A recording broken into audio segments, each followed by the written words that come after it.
How many tampons do you think women use during their periods? Yeah. In a day? 1.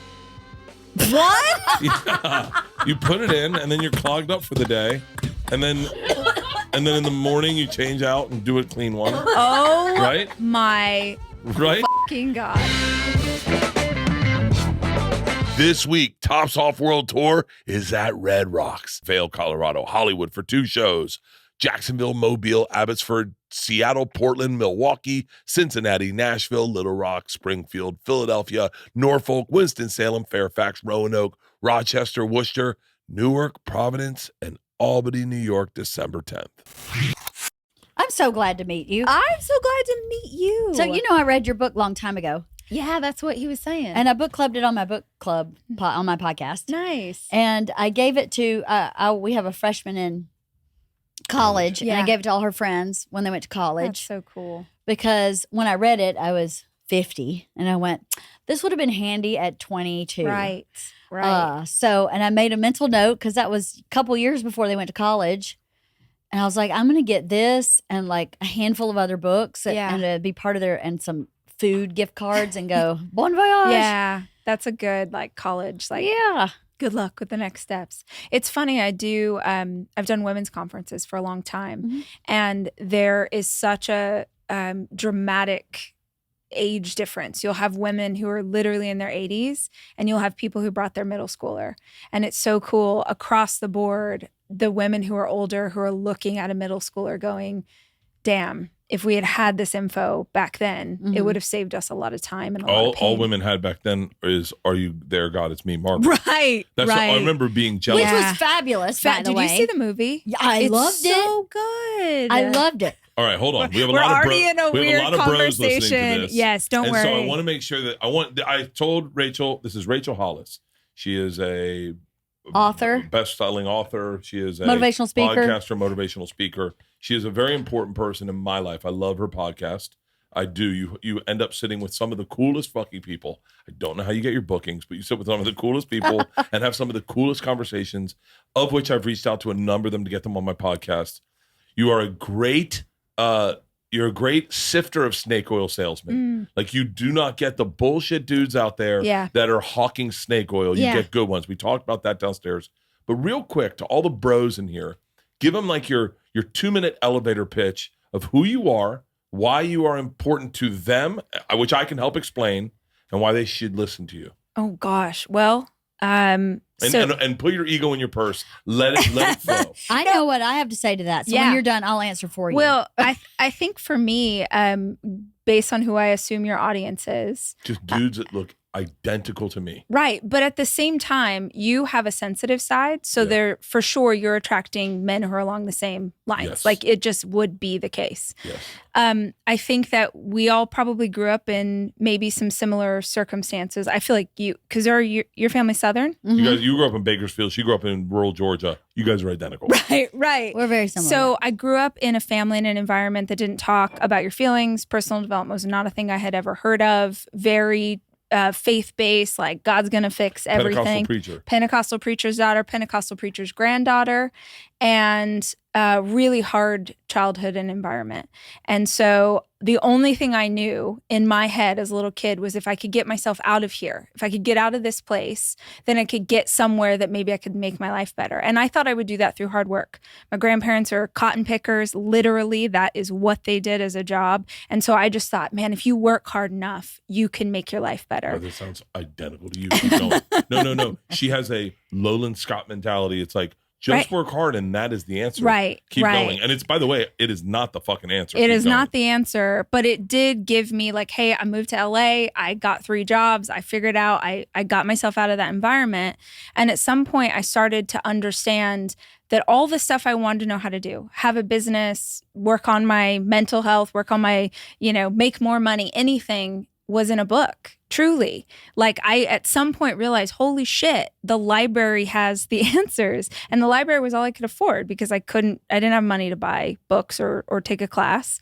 And slowly but surely I would find a problem, like, man, I'm having anxiety attacks and I don't know how to fucking deal with that. I'm just drinking too much vodka. That's not my answer. So I'll go see what information I can find. So I think in a lot of ways, everything I know is self-taught through the words of experts and people much smarter than I. And I just try stuff out. And then literally all I'm ever doing is telling people what worked for me. And even if what worked for me won't work for you, maybe just hearing my path will help you find your own. But for the men in your audience, what I assume is that you guys haven't been given a lot of opportunity to talk about the real shit and to talk about what's going on and to unpack those feelings. And if you want to look at it from a perspective of achievement, you are going to achieve so much more, so much better, all the things you want. And it's going to feel good if you can unpack the shit that's hurting you in here that you just keep shoving down. Yeah. I heard on one of your podcasts, I wish I could say if you said it or if it was said, but it was something to the effect of, and I've heard this statement a number of times, but it's everything that's happening to you is like this lesson, and it's very hard to quantify that until you actually, because when things happen to you, you just feel like shit. You just are like, what the fuck? Right. Why the fuck again? Right. Again. And I mean, I did not need that phone call. What the fuck was that about? And you look at it, you feel, especially I have anxiety and I have a little bit of OCD. And so it'll spin me out. And I don't realize sometimes that this is as you stated, this is a lesson. I could look for the answer. I could look to search for the answer and grow because of this, as opposed to, despite of it, sit back in my heels. Yeah, it's the single greatest decision I ever made in my life was to decide that life wasn't happening to me. Life was happening for me. And if you choose to believe that, then every single part of it has to be for you, not just the good stuff.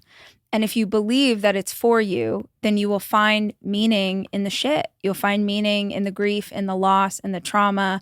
You'll go, God, I wish that didn't happen. But since it did, since I had to live through this thing, by God, I'm going to find some grain of power in that, of courage in that, of empathy for other people in that. Empathy's an interesting fucking power.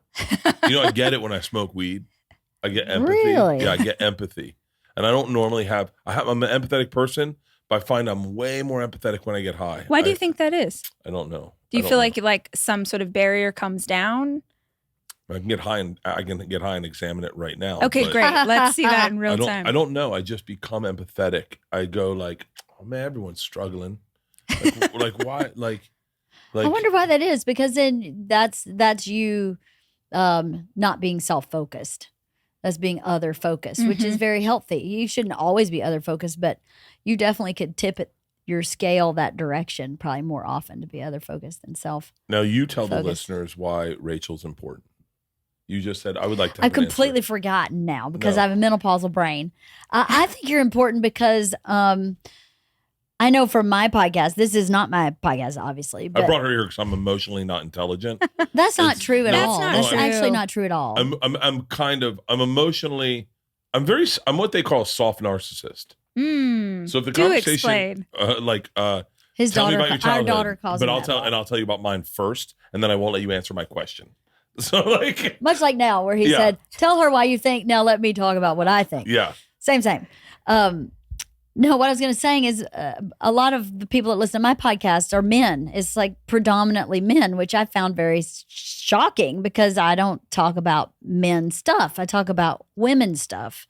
And the comments a lot of times are like, oh, my wife's been telling me that for years, but for some reason I didn't hear her. But when I hear you say the same thing, it makes sense to me. Yeah. And I talk a lot. I don't talk always about mental health stuff, but I definitely have talked about my own past and my own journey.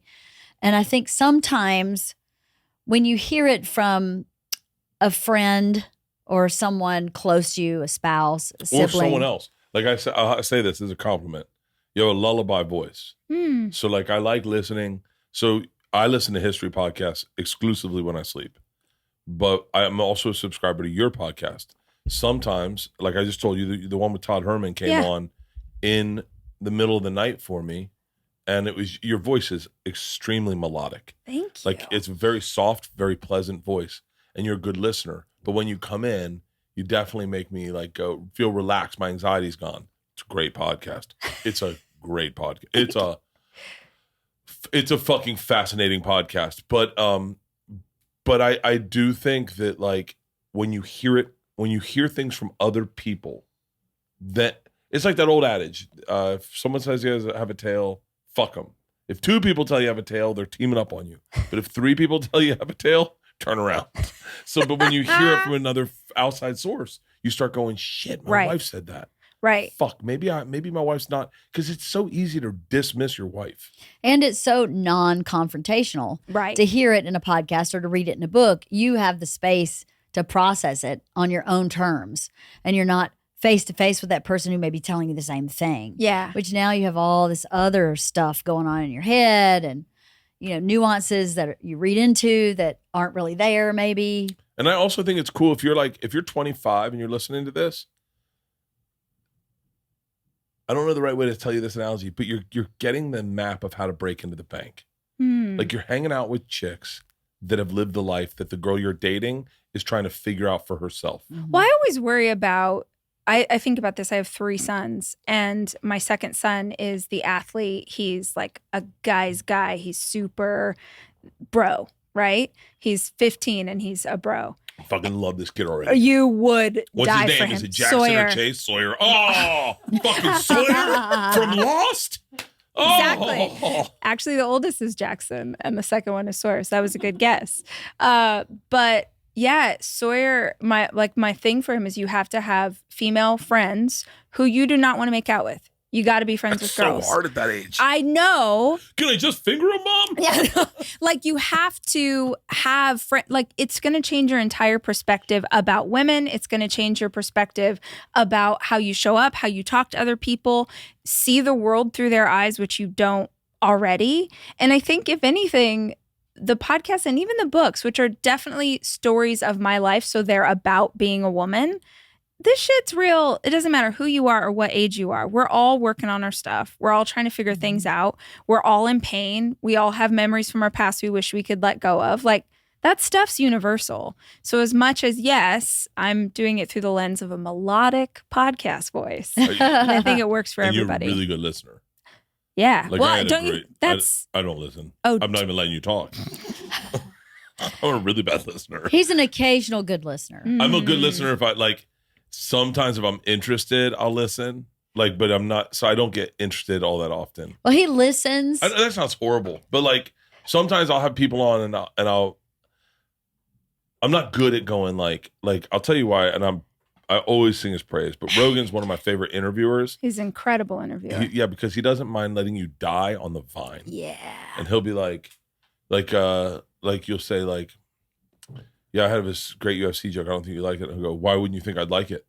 And you're like, I don't know.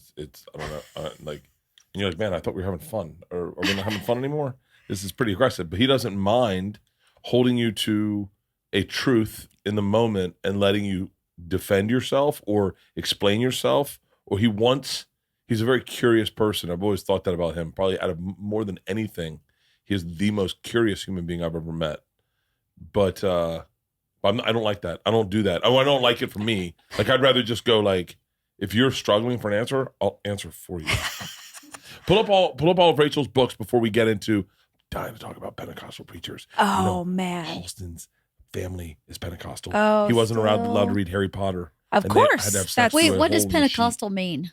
I'm Southern Baptist. Oh, shake snakes. Yeah, like Pentecostal would be you speak in tongues, you lay hands. It's very clear lines for, at least in my church that I grew up with. I can't speak to everybody's, but very clear lines for men and women and what you do and how you show up in the world. It's very dogmatic. It is not a loving God. It's a vengeful God who will make you burn in hell if you do basically anything slightly wrong. So how old were you when you lost your virginity? I was 19, Well, and it was old. To the guy that I married. So Shut up. I am 40, and I've had sex with 2 men. Fucking yes. Fucking high five. Finally, I fucking meet someone the Lord created. Jesus. Fuck yes. Whatever. What? God Whatever. damn it. I make you very happy, dude. No. I've never met someone who's ever had sex with less people than me. In my life. Really? In my life. I get the honor. I've never met one person that's had less sex with anyone like me. Yeah. And I always feel I ever feel ashamed of how many people I've had sex with. It is what you are. And I don't have a problem with people having sex with more people. Like, I do not care about how many people LeeAnn had sex with at all. The fact she has it with me is all that matters to me. Yeah. But in my 50 years on this fucking planet, never once have I met someone who's had sex with less people than me in my fucking life. Taking that. Congratulations. Thank you, guys. Thank you. That caught me so fucking off guard. Yeah. I met my ex-husband when I was 18. We were together for 18 years, got Holy divorced. Shit. And you met my boyfriend. I met your boyfriend. That's the second guy I've had sex with. That's the second penis I've seen. That's wild, right? Yeah, that's pretty wild. And it's going great, guys. It's going great. I don't know any different. Crazy. Yeah. That's wild. I fucking love it. 19. You dated him for a year before you had sex with him. 5 seconds. I mean, I grew up in a culture that said if you meet someone, like, you're going to get married and have babies. And that's basically exactly what I did. And he was not. He was like a slick dude, right? He was raised, his mom was Catholic, his dad was Christian, so a lot of similar religious overtones. But he was like an exec and a fucking Hollywood type. And you guys started a huge fucking company. And I started a huge company that he started working for, and then that's right, I forgot you publicly guys were it was our company. Well, he passed away this year. Do you know that? Yeah, I did know that. I wasn't laughing at that. Yeah, I know, no, 100%. I just, like, before I start talking too much. No, I knew. I'm sorry that he passed away. Yeah, I'm sorry that he passed away too. Yeah, it has been a really brutal year, obviously. I was thinking about this a lot because I saw your last couple of posts and you were talking about your health and, getting it back together before you go on tour. And I've just had a lot of men in my life, unfortunately, who have passed really early. And really? My brother-in-law was 46. My ex-husband was 47. And just, I think that we think we have all the time in the world. And you just don't ever know. You don't ever know when you do think you have all the time in the world. Yeah. And so I love that you're focusing on your health. Yeah, because it's important. I definitely,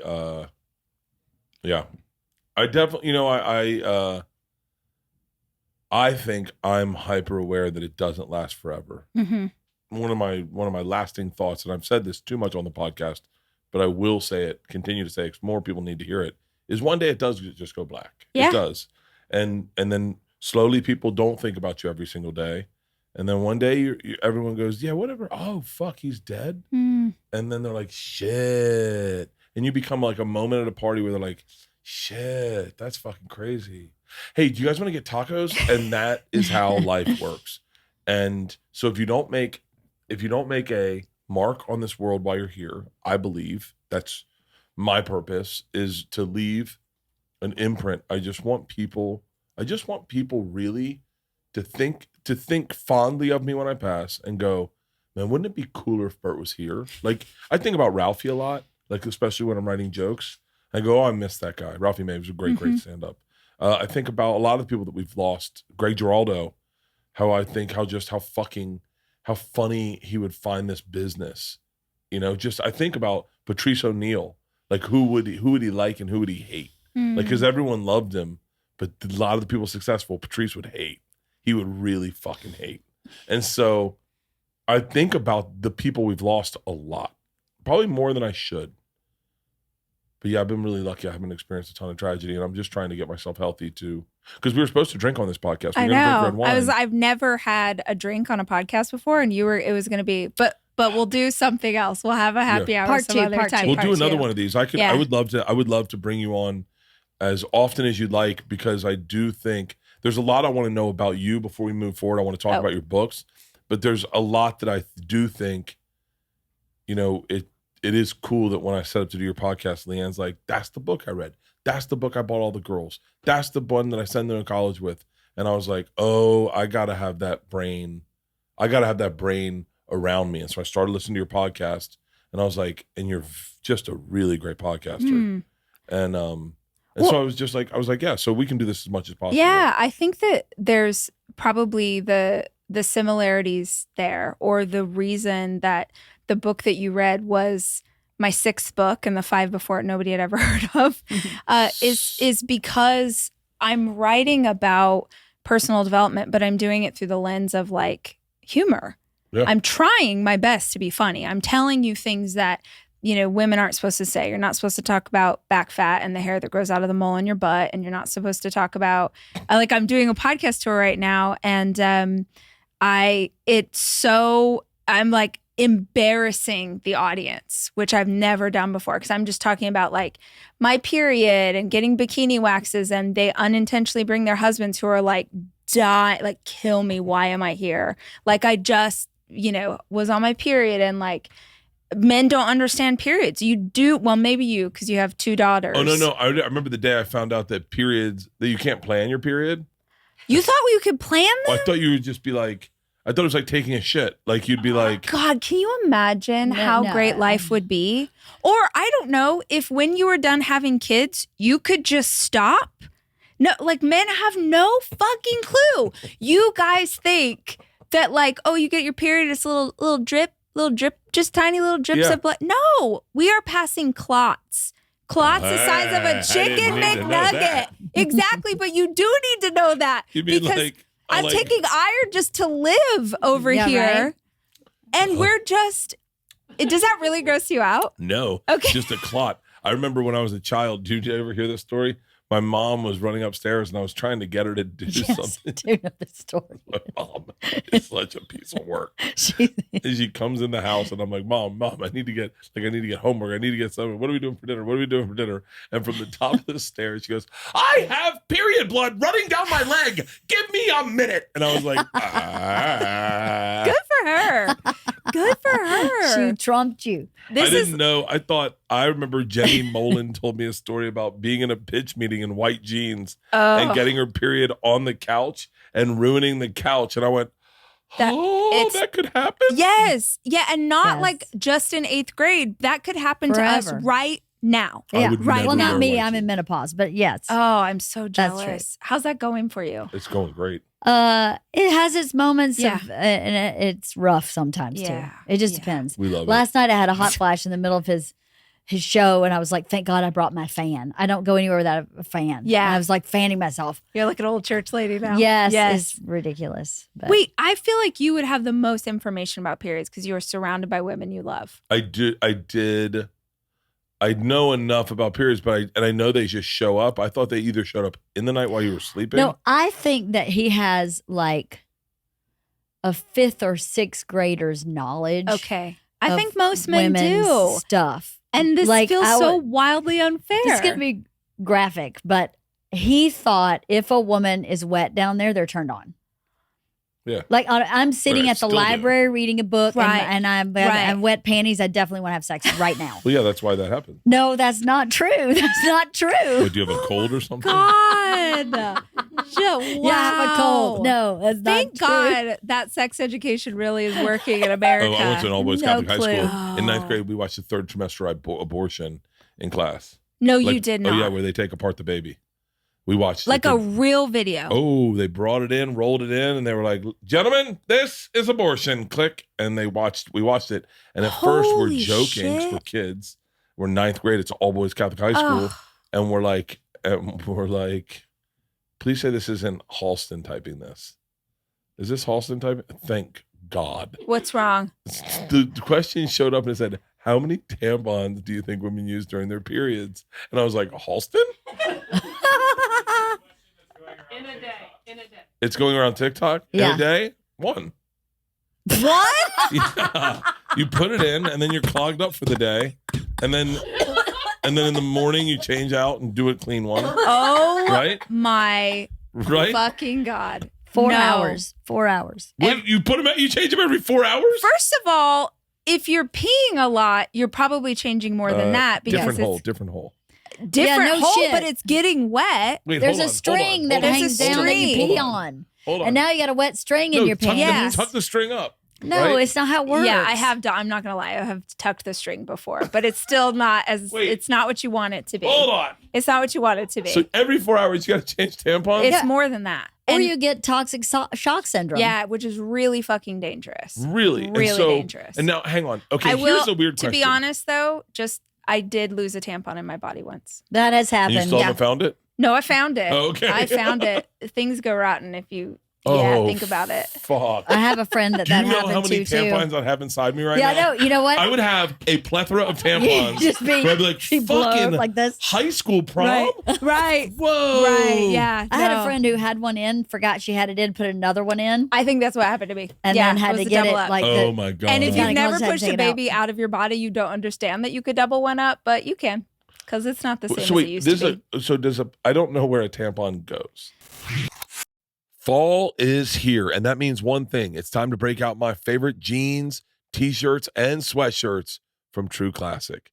And with football season in full swing, there's nothing better than watching my favorite teams in these ultra comfortable, perfect fitting essentials. Everything they make is crafted with premium fabric to help you look and feel great anytime, anywhere. For a limited time, they're giving our listeners 25% off their first purchase at trueclassictees.com with offer code Bertcast25. Their comfort jeans are my new go-to. They have that classic look with a 4-way stretch, tapered just right with a little bit of stretch in all the right places, and they come in a range of colors to fit any mood or occasion. Let me tell you something. I don't know where I was, but I saw them on the rack, and I'm telling you right now, I'm so used to these shirts, I went, that's True Classics. I swear to God, I said, I just talked to someone who works at True Classics last night, and I told them the same story, and they're like, yeah, we're selling them in stores.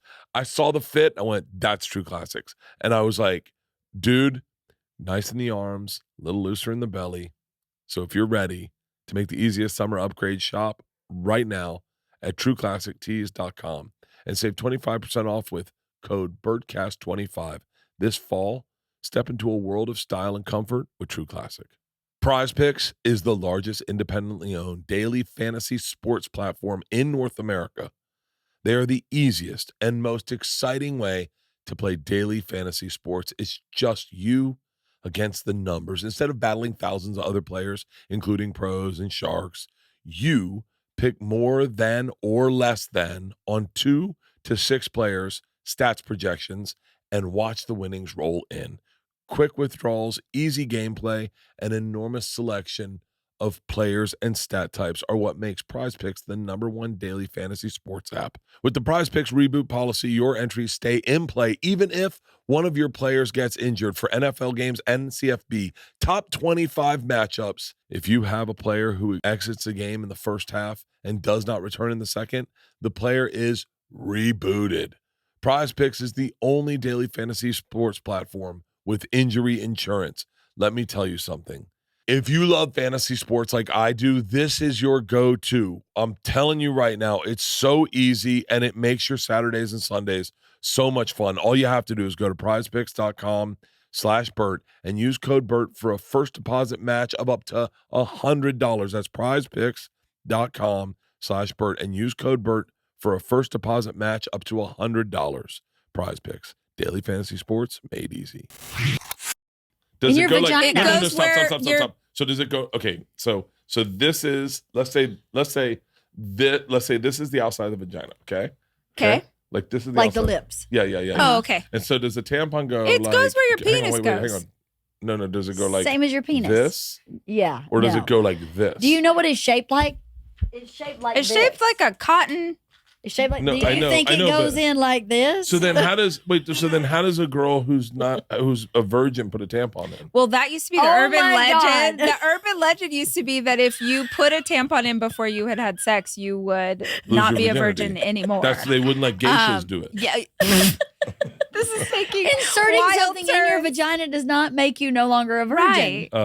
Having sex with your vagina makes Right. you no longer be a virgin. Yes, but some The guys are as big hymen- as a tampon. But some Have you people's had sex hymens with a pop virgin? before that. No. Oh, well, that's why you're Closest asking I've this ever question. been is I had rented a car one time that had 10 miles on it, and I was like, this is gonna. I'll take it real slow. There's not like a special, seal that you're gonna. I mean, Okay. You're talking about popping the hymen, but you can pop the hymen by falling off like something on the playground or riding a horse. Onto your vagina?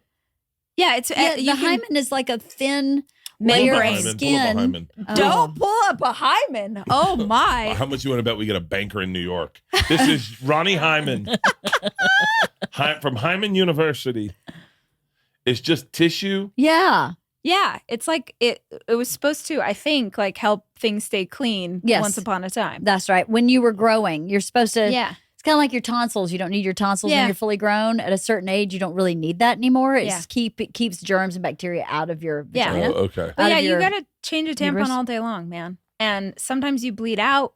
Like your friend on the couch. Through it? Oh, absolutely. Through a tampon? Hell yeah. Oh, are you kidding? I was flying home from Vietnam with Sandy, and she borrowed a shirt because she was 2-3 tampons, went through her pants, went through my shirt, went on the... It's terrible. It's intense. But here's the thing. Why don't you know this? Like, why don't these guys know this information? Oh, Halston definitely doesn't know it. Pete right downstairs is like... Hold on. Wait, half of our human population has to do this every single fucking month. Yep. And not only that, there are parts of it that are painful. Do you know about cramps? Do you know the places you get cramps? I just know that my daughters can become bitchy.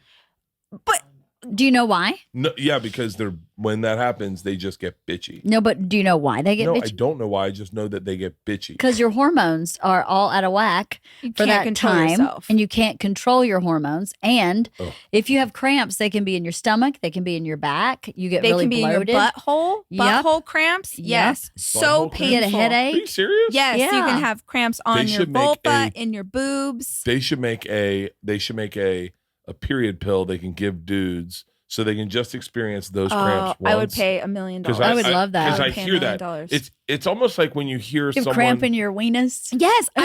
This is on tour this summer. This is what... This is what I talk about. For real. Is imagine your husband getting his first period. Does everyone just break out laughing? They're pissing themselves. Because it's like, y'all can't even handle a cold. You're going to handle a period? Yeah, no. And do you get to take time off? No. You just keep doing all the things, working the job, running the company, raising the babies, doing it all, but you're doing it with this happening. And sometimes a guy wants to have sex during it. I don't mind period sex, to be honest. I don't mind it at all. Yeah. It's a thing of the past. It's like Santa Claus you're done. All right, so no more. My last period was in October. Oh. Yeah, almost a year. October. No sign of it. It left the building. Oh, fantastic. Yeah, that part of it's great. We hear like every now and then we'll hear like wind blowing through there. No. Yeah, it's been an interesting little year. I think I was in perimenopause a long time. Yeah. And then there's a red smoke came out. Like a ghost. When he goes to visit, he has to clear the cobwebs out. Of course. When he goes to visit. So let's get back to you. So you're doing this tour right now, and you're trying to do. Are you doing it by yourself on stage? Yeah, you have a guest. It's just me. Really? Yeah. I mean, when I'm doing, I could talk for 10 hours on stage, zero problem. Yeah. But I've never done it before where it's not just me getting you to believe in yourself.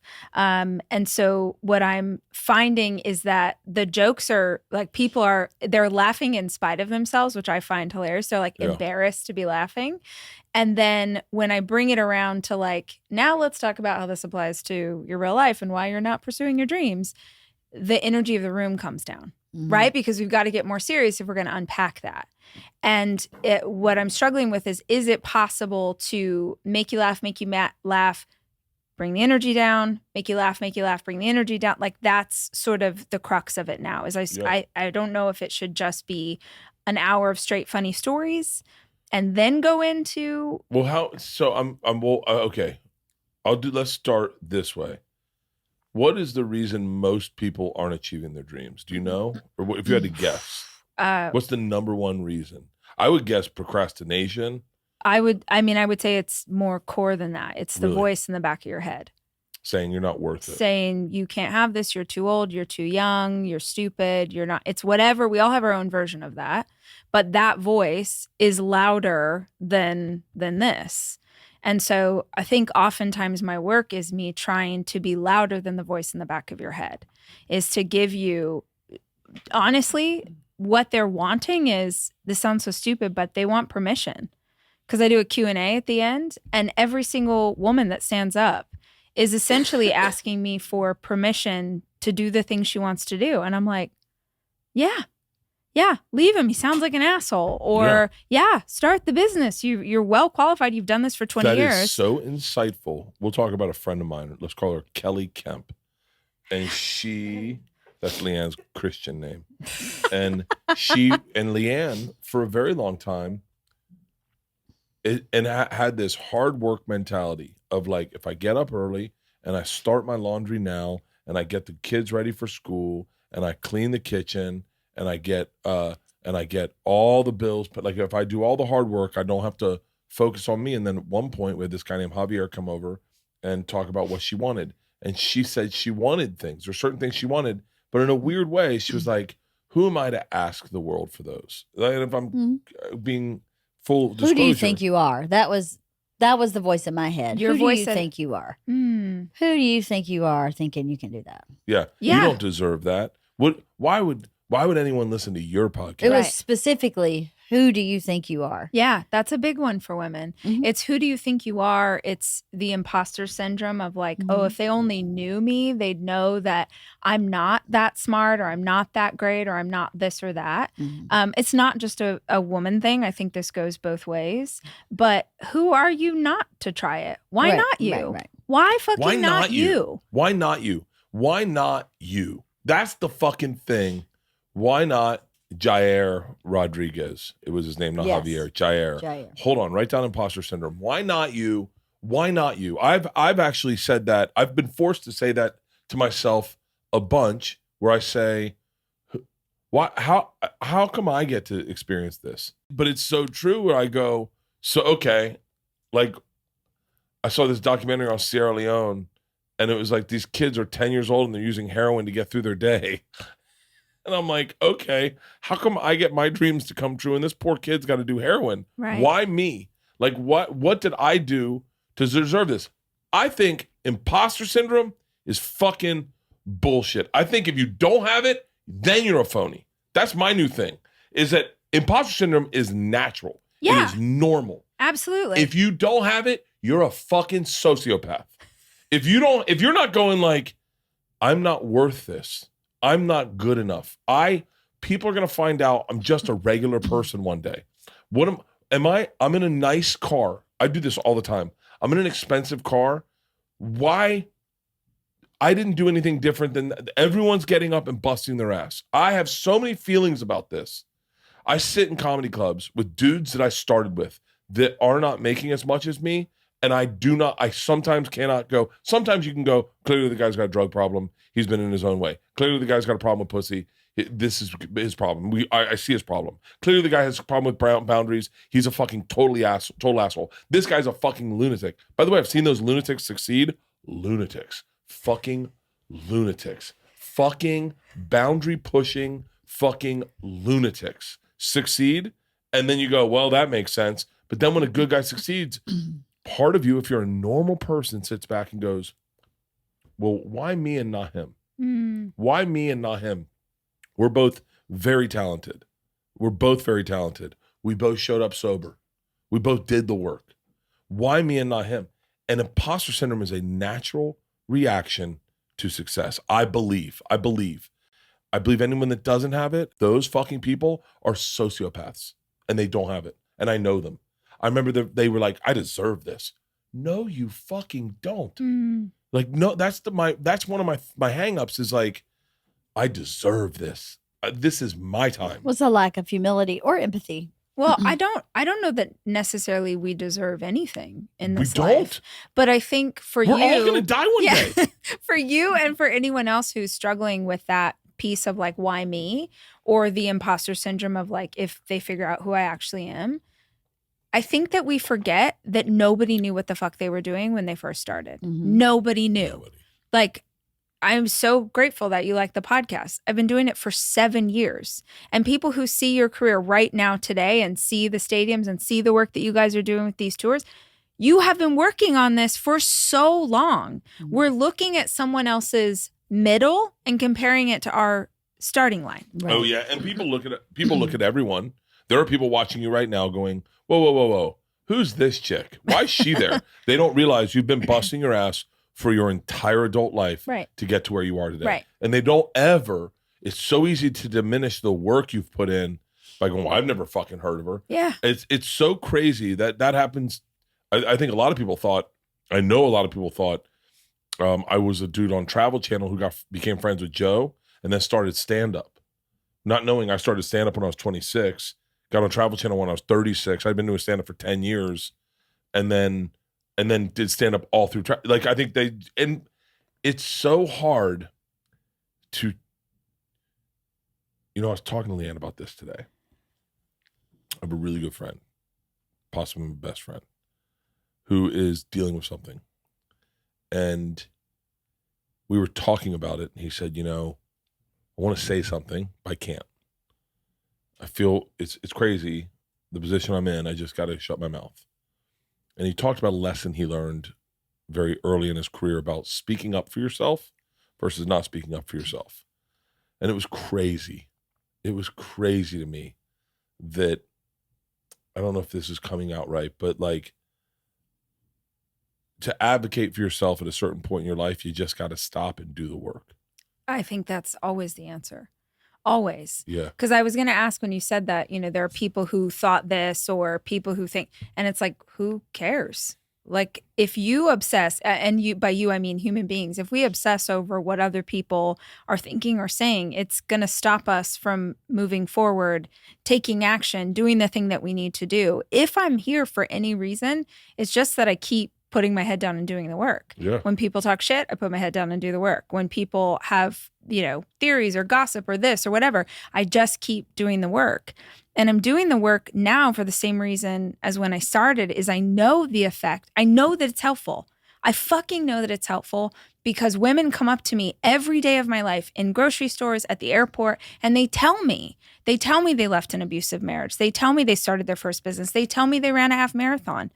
That's something that I get to have. Oh, you said that. Oh, you said that. Fuck, you said that the other day. What were you? Tell me your thoughts on achieving something like a marathon. About, you just said it, but you said it the other day on the show. I don't know. Oh, well, I do think that it's one of the most powerful things that a woman can do is run a long distance race she doesn't think that she can run. Because then no one can take that away from you. Nobody can fucking take that away from you. Like and it changes your perspective. Okay, so I'm going to get fired up because this is the theme. Just saw this the other day. This is the theme of tour. It's not summer anymore, but this is the theme of my tour, is that if you want lasting change, you have to do something that you did not believe you were capable of. You do something that you're like, holy shit, I'm the person who gets tattoos now. Holy shit, I cross the marathon after running 26 miles and I did not die. You have these defining moments of before and after where you look at that and you go, God, okay, we're never going back there because now I'm a person who runs marathons. That's now who I am. Mm-hmm. It changes everything. It does if you prove yourself to yourself. Exactly. That's what it is. Yes. I work out with a trainer 3 days a week and I'll be in the middle of a session going, there's no way that I can do what you're telling me. He also trains the U.S. Olympic beach volleyball team. Okay. And I do the same stuff they do. Cool. And I'm 53 and they're 21. And I watch them work out before me going, yeah, I'm definitely not making it through this workout today. There's no way. And then I'll do it. I don't do it like they do. Yeah. But I do it like a 53-year-old. Right. And I leave there going, I could pick this car up and carry it across the street. Hell yes. It's so powerful. So simple. The amount of times in my life that I have gone back to the moment I crossed the finish line at the LA Marathon, which was the first long race I ever ran. I go back to that moment. Like every time I'm like, you can't do this. This is too hard. This is impossible. I'm like, fuck you. You went through 52 hours of labor once pushing a baby out. You ran across that marathon when you thought you were going to die or crap your pants. Like you can do anything because you have done anything before. Yeah. And when you have those defining moments, nobody can take that away from you forever. Forever you get to say, that's the thing that I did. Because it's intrinsic. Yeah. It's not extrinsic. It's an intrinsic value that you built and you earned and you own it. Yeah. That statement, I'm the guy who does this now, is such a powerful, I'm no longer the guy that doesn't do this or girl or person. Yeah. I'm the person who does this. Yeah. So like, it was really funny. So I'd always wanted to surf. I'd always wanted to surf. Like I'd surfed as a kid, but I fell away from me, and I was never really that good. I was okay, but not that great. And as I got fatter, I couldn't do it. And I said to myself, I like putting little small goals on myself. And so one of the goals I made was I'm gonna lose enough weight where I can go to Hawaii. I was at the time going to go by myself and take surf lessons by myself, and I'm going to surf. I'm going to surf. That's going to happen. I want to be the guy who says I surf. And so I went with my daughter and my buddy Pete, my assistant Pete, and my cameraman John Mans. Your sister. And my sister. We all went to Hawaii. We stayed at Turtle Bay. We took Jamie O'Brien's surf classes. We did them twice in the mornings. We did them in the mornings. And I surfed, and there was a moment I had where I was standing on a wave and I was being pushed by the ocean towards the shore, and I was moving the board to the right, and I said out loud to myself, I'm the guy who surfs. And it was so fucking powerful to then say, now this is who I am. To add that to your self-esteem, your private accolades. You don't need to put it on a shelf for everyone. You just know you do it. Yeah. I ran the LA Marathon, but I did it. Well, I did it because my friend said I couldn't do it, and I knew without a doubt that anything's achievable. You can do anything you put your mind to, and especially with a marathon, if you want to do it, you can do it. Yeah. You just have to decide. I'm the person who runs marathons. Yeah. Well, it's like the idea of like people like us do things like this. That's huge. That's so fucking huge. That's so huge. Okay, I'm talking to you privately right now. If you're listening to this podcast, that is the most important thing you will hear this year. People like us do stuff like this. Yep. And decide to be the guy. Look, I do not have a motivational podcast. I'm only doing this because Rachel's here and LeeAnn's here. Like, I'm not the guy that's trying to change your life. I quite honestly, don't care if you change your life. I kind of like you drinking. I kind of like you shirtless. I kind of like the way you are, a little overweight. Come to my shows. I'm jealous that you get to eat hot dogs while I'm on stage. I love corn dogs, right? I love live venues. I love partying. I love weed. I love all of it. But there is a tenant to the way I believe, and that is, I'm going to be the guy now that does this because it's so, I've made these little bets. I want to be the guy who can bench 225 10 times. And I did it. But then you're the guy that did it. It's so important because you're probably sitting, and I'm talking to you right now. If you're sitting there listening to yourself thinking, yeah, but I'm not that guy. You are. You can be that guy. Absolutely. That's what you're saying. And I think I saw you say that. Maybe it was in like an Insta or TikTok post or something. And it was you finishing a marathon in the post. And I was like, fuck, that's all you have to do is decide. Well, and I want to add something to what you just said, because you're like, I love you guys the way you are, eating your hot dog, shirtless, drinking, whatever. We can work on different parts of ourselves without erasing who we are. Please tell me how to do that. What do you mean? I feel like when I change, you just add to who you are. Yeah. You just add to who you are. So I don't know what's wrong with me. I bet LeeAnn has some ideas. I have a couple. Yeah. I have an all or nothing mentality where it's like I can either be 100% this guy or 100% this guy. And I have a hard time finding a middle ground of I'm either working out, eating right, not drinking, being clean, falling asleep early, like that guy, or I'm like, yo, another bottle of wine, let's get in the hot tub. Oh shit, we're flying. Hey, let's drink. You know, like I have these. So like when I do decide to do changes, they become almost, I would say, overwhelming and unmanageable. Does that make sense? Well, I think you manage your anxiety in extremes. Yes. So you're either out of control fully or in control fully. So there's no middle so that you can go, I can have one glass of wine and I'm okay. Or I can, stay up late 2 nights, and I'm okay. You don't manage. It's all for you. You have so much of this. He has this anxiety kind of disorder. Underneath that is some OCD and a little panic. So I think anybody who has that kind of wiring, they all figure out ways to cope and manage it. And his maladaptive way of coping and managing it a lot of times is with alcohol or food or indulging himself in extreme things. And then when that gets a little out of control, he gets super locked into this very rigid way of functioning. And I don't know if you'd say neither one of them's healthy, but I'm not sure if either one of them gives him everything he wants, because he's losing in one or he's losing in the other. And there's no like, oh yeah, this works this kind of lets me take care of everything and manage my anxiety. So I think he just hasn't found some adaptive behaviors that let him still feel excited. And I can't remember. Have you taken adaptogens? What's an adaptogen? Oh, shit. Really? Okay. An adaptogen is, there's a bunch of different kinds, but they're supplements that you take that literally help your nervous system adapt. So get on Amazon. So you want to get holy basil leaf. Holy basil leaf. You can buy it anywhere, Whole Foods, Amazon, whatever. It's literally a type of basil. There's a bunch of different, but this is my favorite.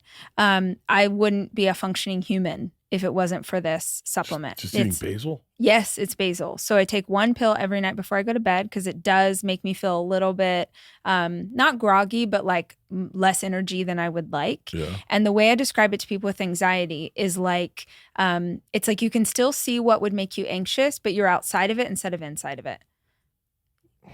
It's a separation. It's a game changer. Which is actually what people who don't have anxiety, that's how they manage anxiety. Right. Every human being has anxiety. Right. But for me, I don't have any kind of disorder with it. So because both of our children have it. So I've been in therapy with them. And as it was explained to me is I can go, you know what? I'm pretty sure I'm afraid that there's something in the closet. But I know in my brain that's really unlikely, where they can't do that. Yeah. There is absolutely something in the closet. Absolutely. No discussion. Yes. It is real. Yeah. And they don't have that piece, or that piece is not practiced in their brain where they can go, let's just talk ourselves off the ledge here. So that's a really simple over-the-counter thing that has changed more lives than I can even explain. It doesn't make you holy basil leaf. There's also ashwagandha. If you make holy basil, that's what I use, the Gaia one. I literally cannot recommend it enough. And I would heard say good things about ashwagandha. Go through a whole month cycle. It won't affect you negatively in any way, but just give it a few weeks before you say ashwagandha? Mm-hmm. Yeah. I loved her first album. But yeah. How do you spell Asha? A-S-H- oh, wow, that's so crazy. Ashwagandha. W-A-G-A-N-D-A. All right, ashwagandha. Yeah, so any kind of adaptogen. Extra strength? I don't take ashwagandha. I take this one. Oh, you can take either or? Yeah. Talk to a nutritionist. What happens when you stack them? No, I feel like that's unnecessary. Holy basil or ashwagandha? Well, take the one that she uses. Maybe that will work for you. Talk to a nutritionist or a doctor. I'm talking to one right now. Okay. You got me. Holy basil capsules. Yes. Every night before bed. Do you do Gaia? Yes, I do. Gaia. Mm-hmm. That's one I knew. You knew that the whole time. I knew Gaia Fiatia. 60-pack? Sure. Sure. Let's commit to it. Do you already take nighttime supplements? Does he take stuff at night? See, that's going to be the key. You need to... Do you know what habit stacking is? No, but I'm pretty sure I do it. Okay. So habit stacking is when you want to incorporate something new into your life. You stack it up against a habit you already do every day. Hold on. Okay, hang on. That's really brilliant. Yeah. So it's I'm not listening. Hold on. I'm trying to change my address to... There we go. Hold on. Habit stacking. So you take your habit. If you want to add something to your life, anything, a workout regimen, you want to drink more water, you want to take this supplement. Instead of trying to do it out of the blue, you're going to stack it up against something you already do without thinking. So if I want to drink more water, I'd put a bottle of water next to my toothbrush. So in the morning after I brush my teeth, I'd down that bottle of water, habit's done. So for you, wanting to take this at night, you want to stack it up against something you already do every single night without fail. Rogaine. Mm-hmm. Great. Rogaine. So I'd literally put it next to your Rogaine. Put the Rogaine on, take your supplement, boom, habit you're done. Stacking. Yeah, that's brilliant. I've never heard of that. Yeah. Habit stacking. I've got all kinds of ideas. I bet you do. You know, I did very much the same thing you did. I came out of my childhood and knew that what I was doing was not working. I was not happy. I was really not happy.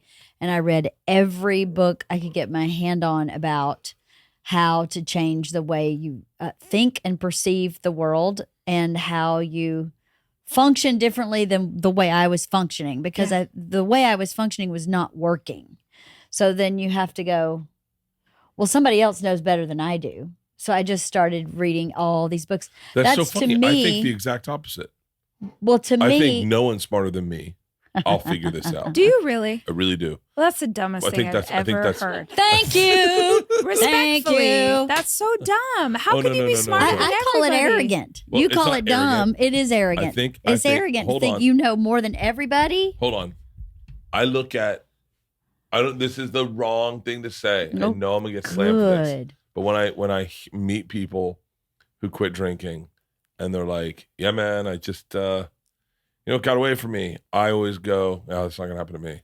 And then and it's an arrogant thing, but I think that's what makes most alcoholics is just like, yeah, I'll figure this out. Yeah. You know what? I'm smarter than you. Yeah. You're not going to tell you were weak and you had to give up and you had to go to these meetings. I've got this under control. And I know that I've heard addicts talk about that mentality, and I've identified with that mentality. And that's why I look at people that go to rehab in like a holy light, because I go, wow, that must be crazy. Like I think the same thing with the comedy business. I mean, I remember we had a friend who quit comedy and we had to go to this going away party. And I was like, I'm not fucking going. I'm not going to go to a loser's going away party. Like he gave up. He quit. By the way, he is the happiest guy on the planet. Yeah. So he shifted into something that made him happy. Good. Yeah, so who cares what he's doing? Right. You told me that. Let me finish my story. Oh, geez. I said that, and she goes, well, think about it the opposite way. How brave of him to realize this isn't his path, and then to share it with everyone and say, I no longer want this for myself, and I want you to celebrate my new path. And I went, wow, I've never seen it that way. But I felt that way with I've always felt that way with alcohol. Is that like this sounds so arrogant, but I was like, I'll just quit drinking. I'll just quit drinking before admitting I have a problem. Does that make sense? Where I go, I'm not going to go to a meeting and submit to group think and go and like get on my knees. And it's in a weird way, it's like, I feel the same way about religion. I was like, I'll figure out my relationship with God before I go and get baptized again in a river with a bunch of fucking lunatics. Like I just go, I'll figure it out. Yeah. And I think she's seen me do this with anxiety, and I've never righted that. I've never figured out anxiety. Do you think you can? No, it's natural. Well, the reason I ask is because just having hung out with you now twice, from my perspective, it sounds like you have pre-decided what the answer, like you already know what the future is. I think it's safe that way. Yeah, of course it is. When you don't know what's going to happen, it's fucking terrifying. Right. So he knows better than anybody. Of course. So there's no one that can help him with it. Yeah. So it's a self-fulfilling prophecy, and you just keep acting it out. Yeah. But instead of being curious about maybe a different path. Wait, are these compliments? Yeah, we're complimenting you. Yeah. There would be compliments if you would of a different path. Listen to I'm terrified of a different path. Because I don't know what would happen. Well, the second you say, I'm going for a new path, then what changes about that? Everything changes. Well, what's the worst that could happen? You go back to your original path. But hey, maybe you learn something. Maybe you don't. Maybe, and you just go right back to the way you were before. But not being open to learning something new. It's very limited. Are you familiar with Enneagram numbers? Uh-huh. Do you know his? No. Oh. What's it? What is it? So Enneagram is a personality test that's been around forever and ever and ever, and it divides personalities into different numbers. So I had really very confident of what number you are, that you're never supposed to tell someone. They're supposed to figure it out themselves. But you just said something like, okay, yeah, for sure. Wait, what number am I?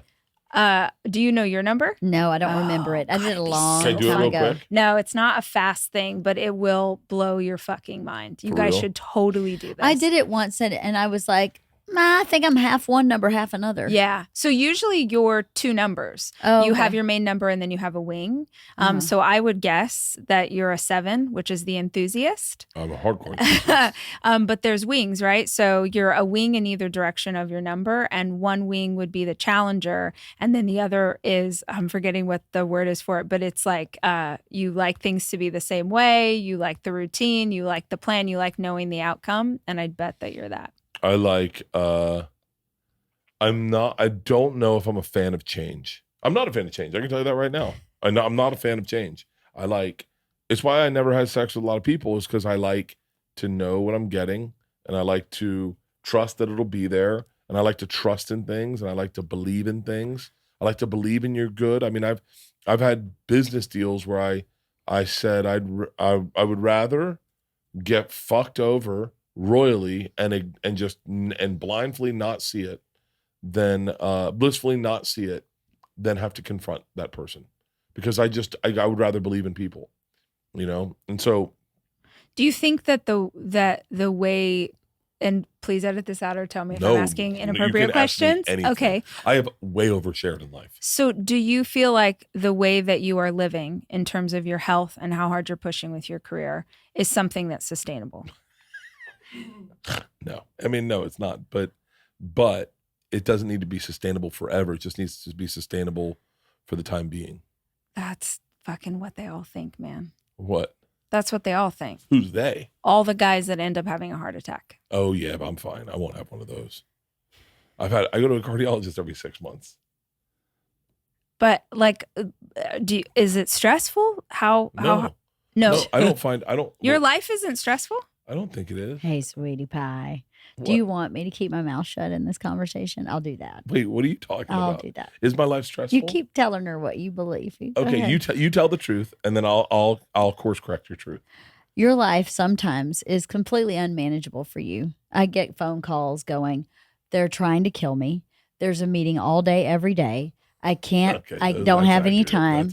I don't know why am I always if flying? Jen's listening, I don't. It's not Jen. It's you. It's not Jen or Rachel or Victoria or Christine or Judy. It's you, because your wife for how many years now has said you should tour 2 weeks a month, and you tell me I'm out of my mind. Well, there's 2 weeks a month. No, 2 weeks. Okay. 2 weeks a month of touring gives you 2 weeks a month to run this entire business. But instead, you run this entire business from a bus, and you're constantly stressed and constantly not enough hours in the day. Yeah, it's totally manageable. And it's your daughter's senior year, and I was like, let's draw it back a little bit. And by the way, people who are listening to this can probably find a similar story in their own life, totally. Right? They better. We all have our version of someday. Someday when it comes out. Someday when I have enough money in the bank. Someday when this is my time. Everything's hot. It's clicking. I've got to strike while the iron's hot. Is a full on scarcity mindset. Yeah. Oh yeah. Because it's real. Yeah. It doesn't last forever. It doesn't last forever. You think that there's a world, like an actual world, where if you took some time off and came back, you wouldn't still be selling out arenas? Yeah, I know that's accurate. No, it's not. If you're fucking funny, we will still buy tickets. No, but period. I do think. So I'll explain it this way. I believed that before podcasting showed up, and then when podcasting showed up,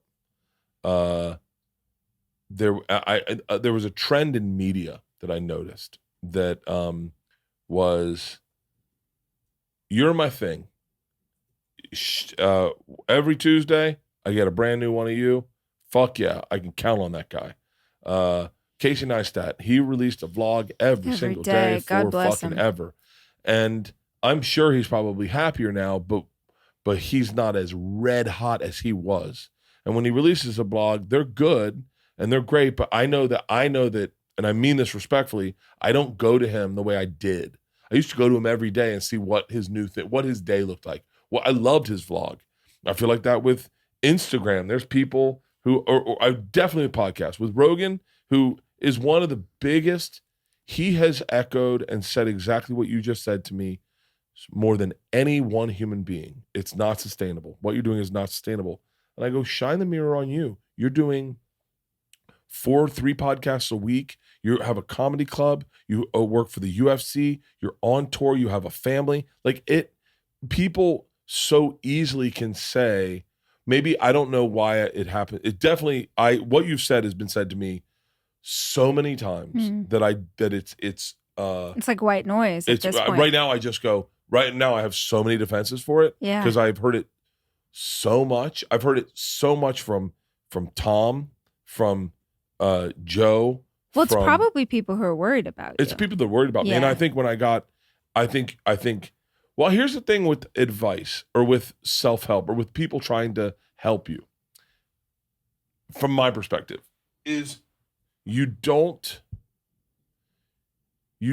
hear it as care. You hear it as noise. Mm-hmm. Like when people are like, hey man, I'm worried. Like Tom would always say, hey, how you doing, man? And I'm like, good. Okay. Let's not forget you were 275 also. Like that would be my head. I was like, you've always been fatter than me. And right now you're skinnier. And now you're going to say stuff to me. It's kind of pissing me off. I flew into Austin to do a podcast. Are we going to fuck a podcast or not? Sounds like you hear it as criticism. I do. Not just noise. No, it is. Oh, hold on. Yeah. Noise is one thing, but criticism is something else. Hang on. It's definitely criticism. When someone says,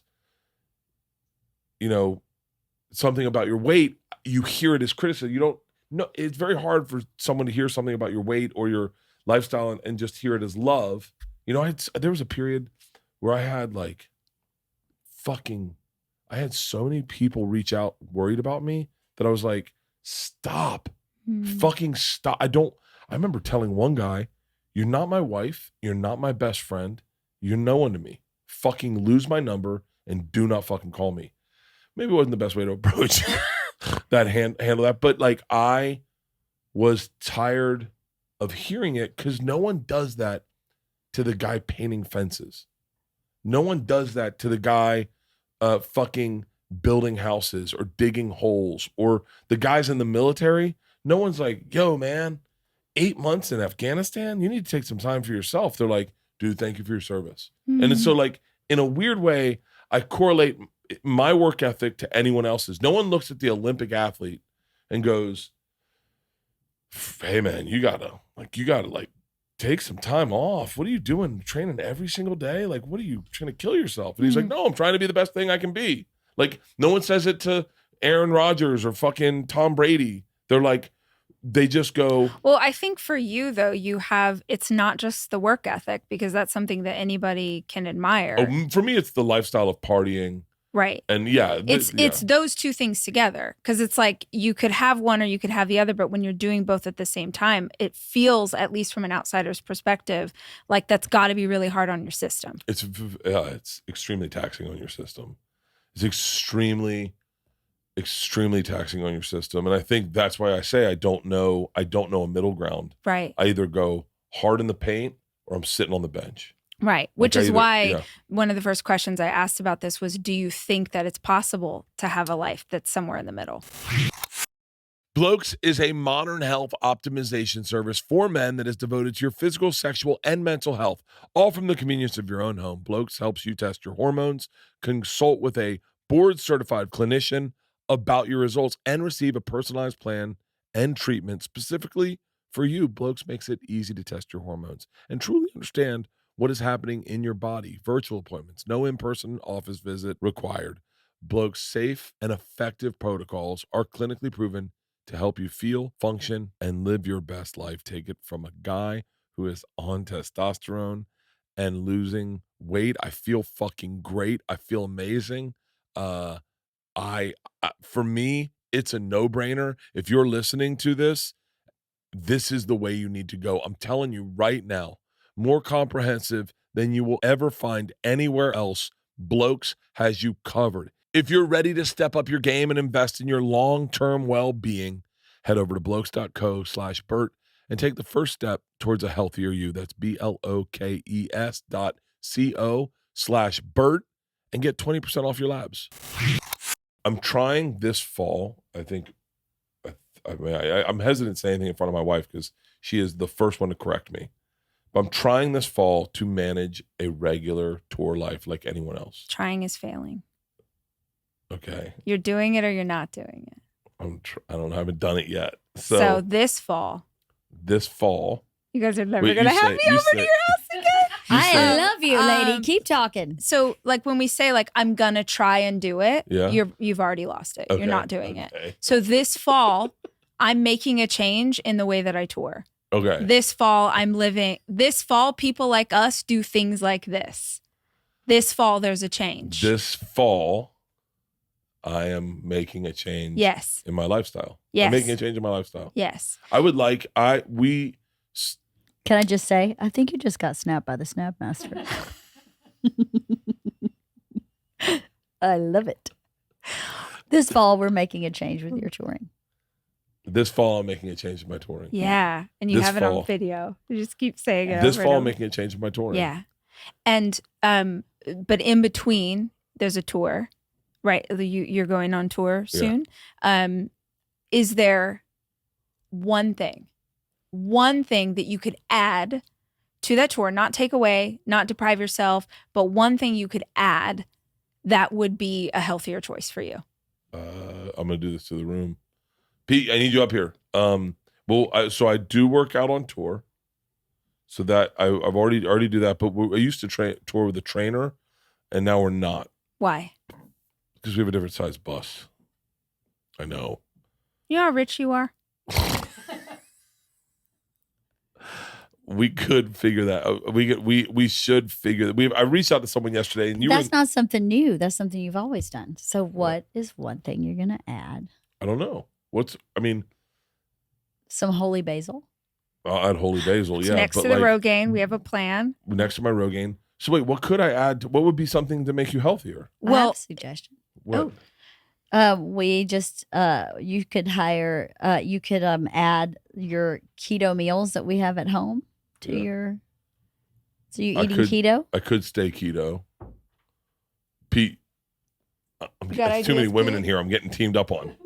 Just sit over. Just sit over there. So wait, what is something I could add to my touring? So Pete, listen to this. I am making a change in my touring. I'm saying that as a statement. This fall to make myself healthier. Okay? I'm not failing right now. That's where I'm in the weeds. So I'm asking in between now and then, is there one thing he could add to the tour that's coming up? Just one thing that would make him healthier. Or another way to look at it, is there an area of tension? Is there something about any part of your daily life or any part of this tour coming up that feels tense or hard? Because if it feels tense or hard, it means it's adding stress to you. So if you could release tension, that's also a way that you can make yourself healthier. I mean, obviously the number one, obviously there's little small changes, like don't kill a beer when you get on stage, don't kill 5 when you get off.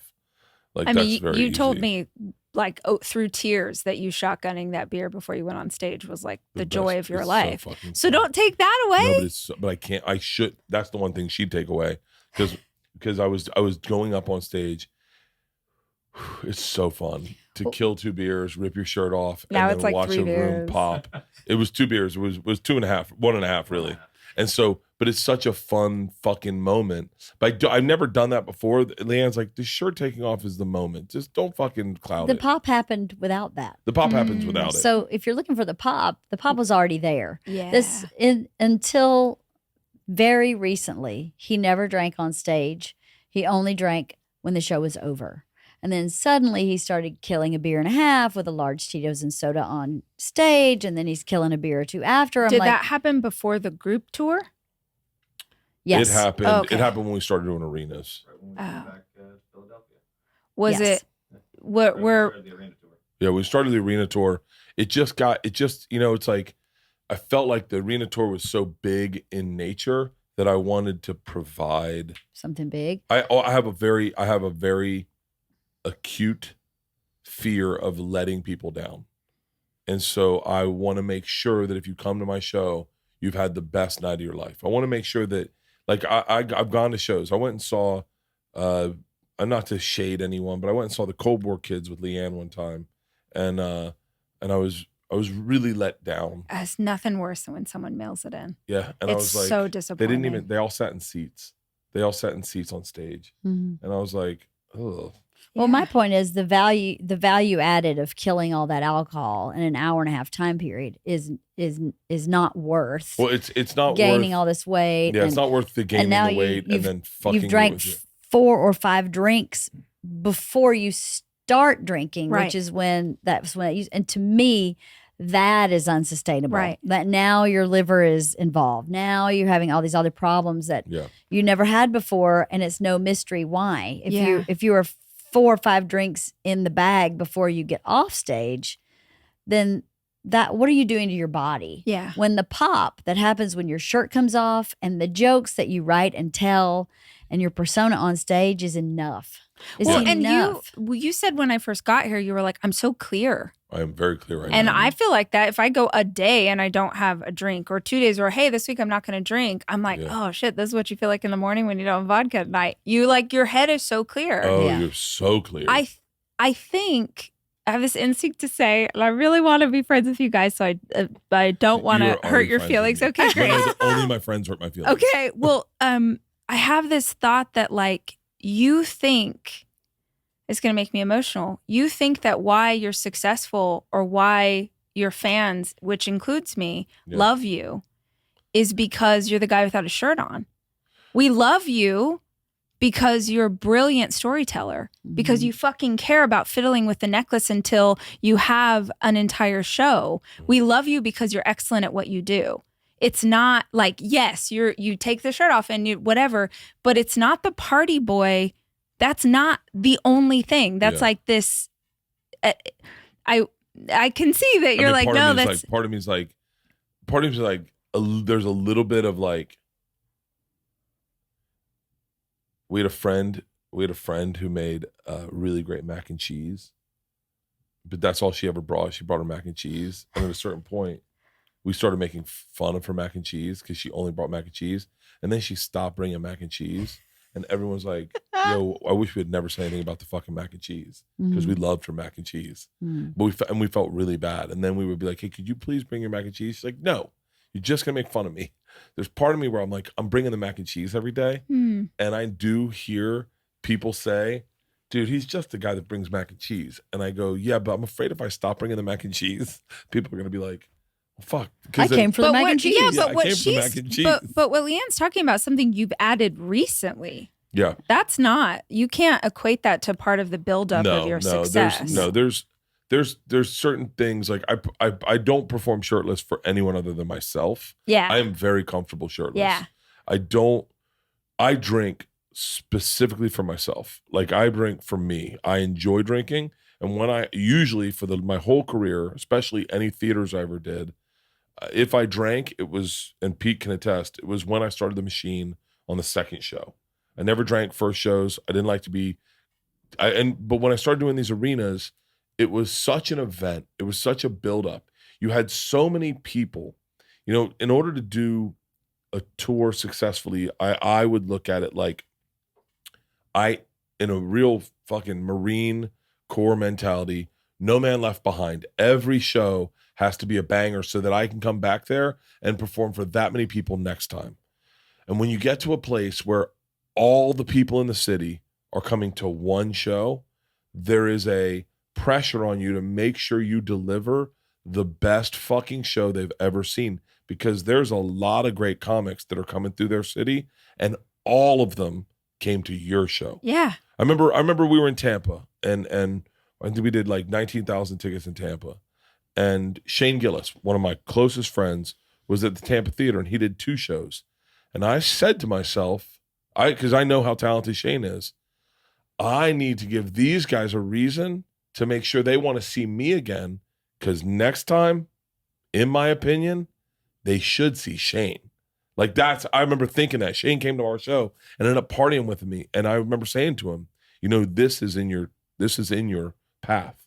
This Emily Center, you will be doing this. And Shane's the most humble dude in the world. He's like, no, never.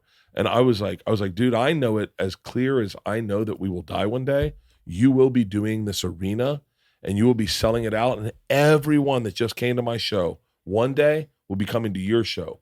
I just want to make sure that when they come to my show, they have a reason to say, I want to come back again. And when you do theaters, you get 2 shows a night, sometimes 4 in a venue, in a space, to make sure you at least have 3 great shows. But when you do arena, you get 1 shot to hit it out of the park. So I got to this mentality of like, this is going to be the best show you've ever seen. Like, this will be everything you've ever wanted. I increased my stage. I increased my lighting. I got better LEDs. I had a lighting package. I had smoke. I had I was like, let's fucking take it to the limit.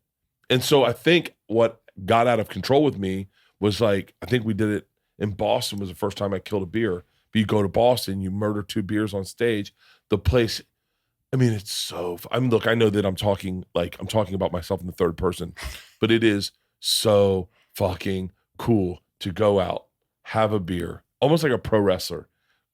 Shane Gillis is the one that fucked me up on this, because he was like, when we did Fully Loaded, he was like, dude, you need to be coming out of the bullpen like fucking Mario Rivera, whatever. And I was like, what? And he goes, enter Sandman, come sprinting out of the fucking. And so I got in this mentality of like a pro wrestler almost, where I'd bring out the beer and I'd hold it up and they'd be like, oh, and then you start drinking it and you'd hear the build, oh, and then the shirt comes off, the lights go up, the place goes fucking bananas, and you're like, let's fucking go. And then part of me is like, how the fuck? And then I'd be like, and then I just start doing stand up. But it's like, I don't know. I think I have this thing where I don't want to let anyone down. If you bust your ass all week and you're going to spend money on my tickets, I want to make sure you have the best time of your life. But do you equate you working hard and you like having drinks and that lifestyle as commingling? Like they have to, that's interesting. They're conjoined twins. How so? One's watching the other one's back while the other one's walking forward. So like the hard worker is the bigger conjoined twin. And then the partying is the one that her legs doesn't touch the ground. So she's got to sit on the roller, but she faces backwards. And so the conjoined one's walking forward like, don't worry, I'm working hard. And the one's looking back like, hey man, there's no one behind you. We can take it. You just made that story so confusing, no one could dispute it. So no one can have a comeback to that fucking story. I don't even know what you're talking about. A conjoined twin that sits on a stool that faces backwards. Pull him up, Halston. I know what you're talking about, but come on, I got it. But you just made that so complicated. Yeah, well, I do. That's got to be a thing too, is that you'll start telling another story with eloquence, and you'll start talking about Shane, and you're going off over here hoping that we all forget what we were talking 100%. About over here. He's a rodeo clown. Yeah. He's a total rodeo clowner. Partying for me. And then when you bring it back to the original one, he'll go, that's not what we're talking about. Right. And I'm like, that's where we started. Yeah. We're going back to where we started. I don't know. I that's think a great answer. I think it's nice to know that you get I know that we have a friend who I was talking about writing a self-help book, and my first chapter was give yourself a nickname.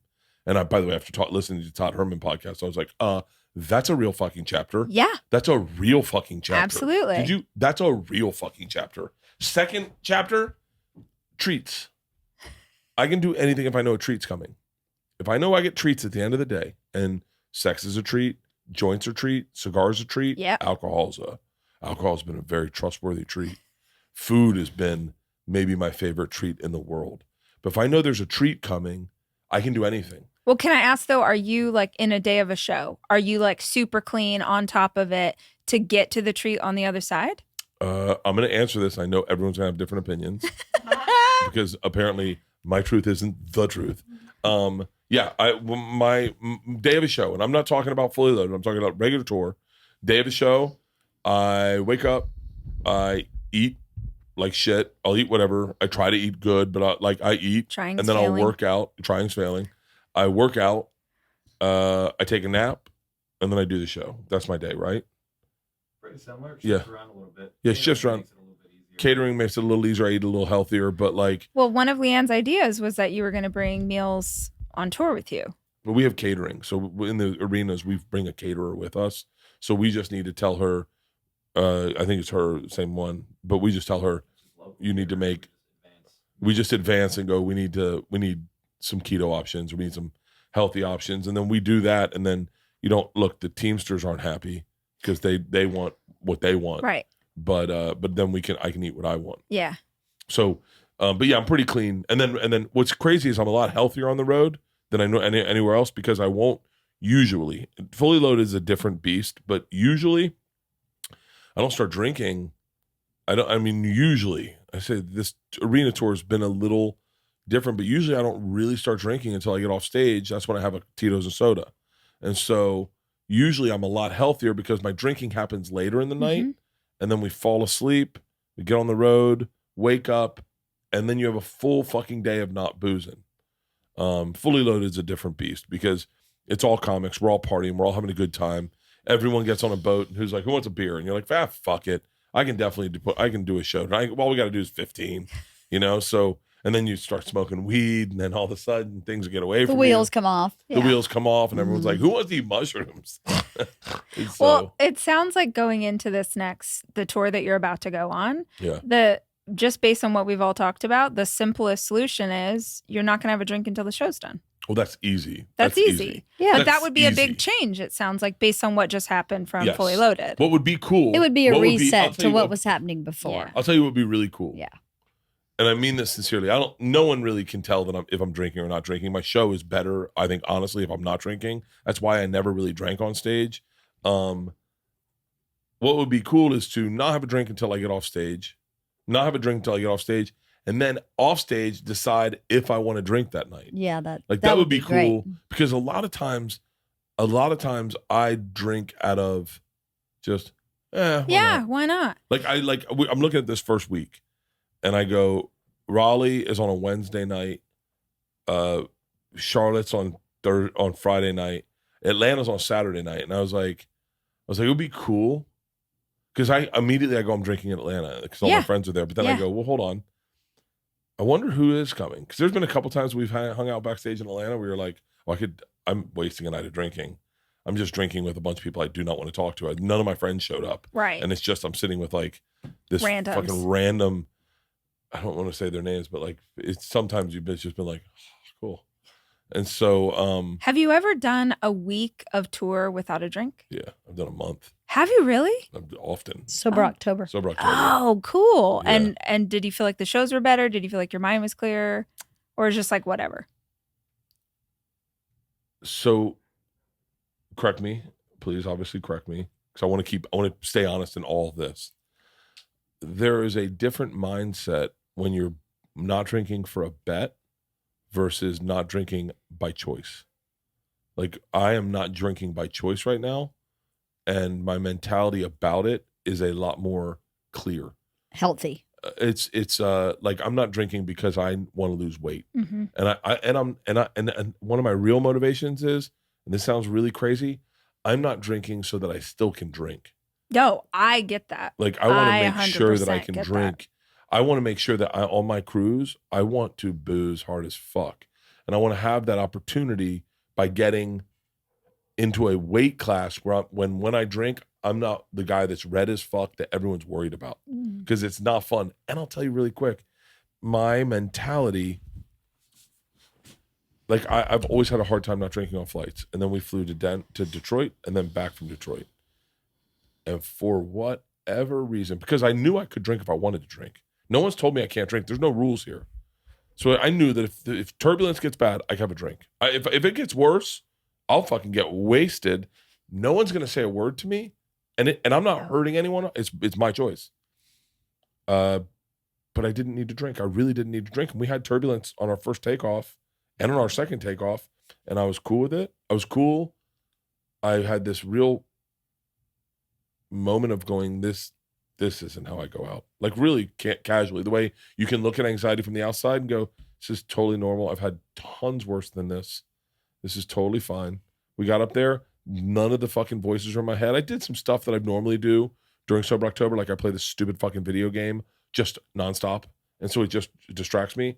But choosing for yourself not to drink versus doing it in a bet with a group of friends is a very different approach to... It's intrinsic, not exactly, extrinsic. Yeah. Intrinsic value is the healthiest thing you can build. It builds positive self-esteem that cannot be taken from you ever. And that intrinsic value is built by... Wait, I said that to you. So I didn't mean to cut you off. It's okay. I don't know what you're saying. That's okay. Don't worry about it. I don't know what you're saying. I know you do. So if you're listening, I don't know what they're saying, but I will tell you, I landed and LeeAnn called and she goes, "What are you doing?" I said, "Nothing. I just landed." I was sober. I didn't, by the way, I didn't start the thing which is a sober October thing. I didn't drink. Like, it's like a real weird thing is that I get on everyone knows I'm not drinking, but I'm like, I did it sober. I didn't say I was sober. She goes, "What are you doing tonight?" And I said, "I don't know. What are you doing?" She goes, "Well, I don't know. What did we end up doing that night?" You're like, "Do you want to go out to dinner? You want to go over to what's his name's house?" Yes. We want to go to Tom and Sandy's or Shiva and Jeremy's. Yeah. And I was like, "Yeah, I'll go." And she's like, "Okay, well, when you come home, we're going to head over. We're going to pick up Sandy and we're going to head over." And I was like, "Cool." And I felt like a grown up. Like, I've never felt like a grown up. I felt like a grown up. And I was like, "Yeah, cool. I'm going to go home and go out to dinner with some friends." And I felt a weird sense of self-esteem that I had never felt. If that means intrinsic, then yes. That is. Intrinsic. That is. Because it's not anyone else congratulating you. You're not getting it from any external source. You're getting it from in here. So that's intrinsic value? Yes. It's inside you. I got some intrinsic shit on that flight. And I've gotten a lot of other intrinsic stuff by I drove them to dinner that night. Yes, you did. And then I got high, so they drove home. I drove home. But that's okay. I'm also you're trading off. It's fair. For the first time ever. I'm the minute I California got pregnant, he was like, "Designated driver." Yes. And I've been the designated driver for 19 years. I drank Xanax and had absinthe the night she got pregnant. And I was like, this is my new norm. But intrinsic value and positive self-esteem are bedfellows. Like, so you can't really have one. So how do you add intrinsic value to yourself? It's you deciding to do things for yourself, by yourself, and then feeling good about it when you actually pull it off. Same thing as like running a marathon? Exactly right. So the key to life is loading up on intrinsic value. I don't know if it's the key to life, but it's kind of part of the key. It's important. Well, I think doing things like writing a book or you two should have a podcast where you just have interventions with comics. Yes. Where we put a comic in the hot seat every fucking week. And you're like, "Mark Norman, we're going to find out if you're autistic." Comedy. No, I think it's about doing things, which you do as a comedian. Anybody who is standing on a stage by themselves, there is no net. You are doing something all by yourself. So then how come I don't get intrinsic value when I shoot a special or that I get applauded for my special? I think because you've done it too much. I think it's the same, at least for me. Yeah. This is going to sound douchey, but I could go 20,000 people in an arena and motivate the shit out of them and I feel nothing. I feel like I did that thing and I'm proud and I'm grateful that God gave me that opportunity, but I don't feel that. But if you swim a quarter mile in a lake, you're like, wow, that's fucking... Or like this thing I'm doing right now scares the shit out of me. It's so scary because it's so different. Yeah. And I when I first started doing it, 200 people came. And I'm used to selling out arenas. And I'm like, holy fuck, I can feel that because I'm pushing myself past a boundary that I'm not sure what's on the other side of it. But no matter what, I had the courage to show up and try.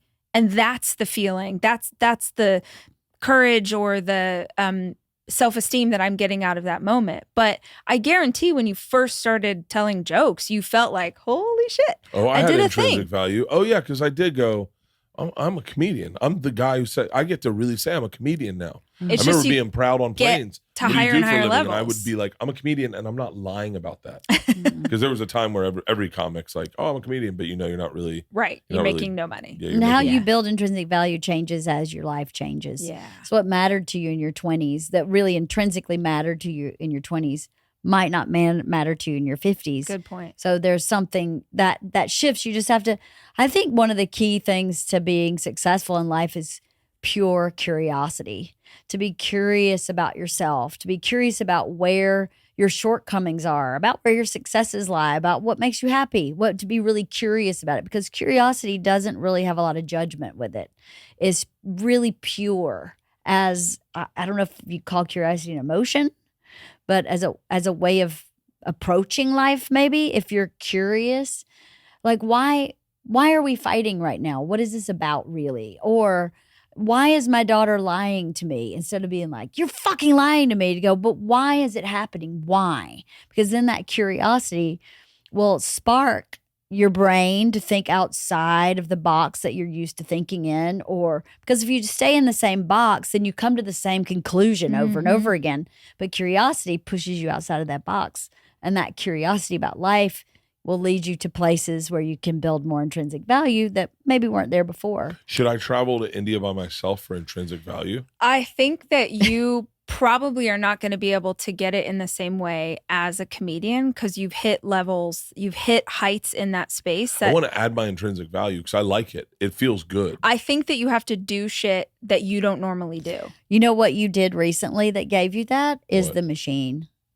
Because you went into that movie not knowing if you could act, having never done a feature film, really participating in the development of that story and acting, and worked so well with the director and the producer, and you came out of that feeling really good about yourself. Yeah. So that is an example in the world of entertainment recently where you built some real intrinsic value and you left there going, hey, I actually can act. I may not be, like Gary Oldman, but I can act. And that's a perfect example in the world of entertainment. So I know how she reads a book. How do you read a book?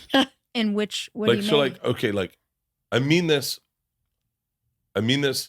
for real, and I know it's going to sound like a dumb thing to say, but I know her process. Like, she has this thing called a Bible where if she finds things she likes, she puts it in there. Well, it's not about reading a book. That's about gathering information. Yeah. But okay, how did you get smart about this stuff? And I know you read books, but I read books. I see what you're saying. How do you? So what I did is when I started this journey of reading all these books, I started something I call my Bible. It's a spiral bound notebook where if I found something I was reading, a lyric from a song, an article in a magazine, poem, whatever, something someone said to me that really hit me on the path I was trying to walk, I'd put it in this book.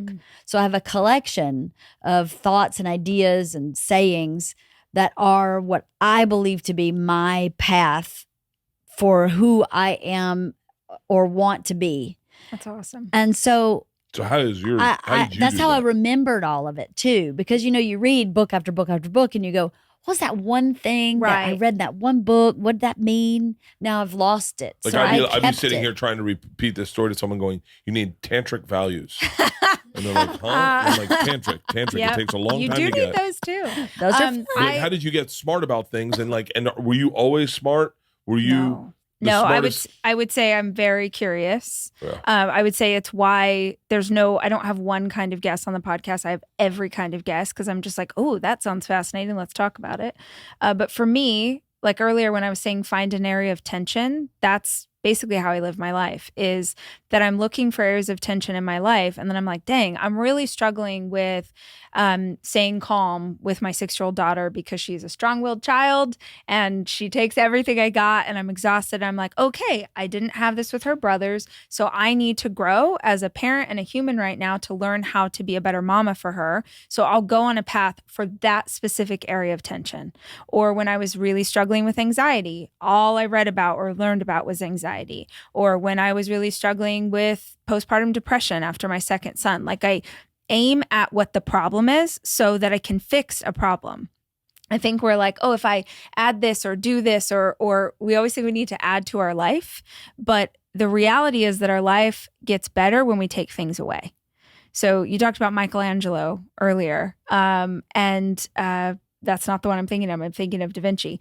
That there's this idea that that any artist is not, they're not making something, they're taking away everything that isn't that. The statue of David, he says, he's like, I didn't chisel David. I just removed all of the marble that wasn't David. And I think of this in my own life, is like, how can I remove things that aren't the version of myself I want to be? Mm-hmm. And it starts by, okay, what's hard about today? Oh, wow. I did that with people in this business where it was so easy for me to see what they were doing that was fucking their career up, that I went, okay, don't do that. So I could easily look at the negative space and identify those. Number one, do not fuck chicks at improvs. That was the one thing I saw someone doing, and I was like, that seems to be very problematic. And I was like, and then I was like, and I just started dating LeeAnn, and I was like, do not cheat on your wife.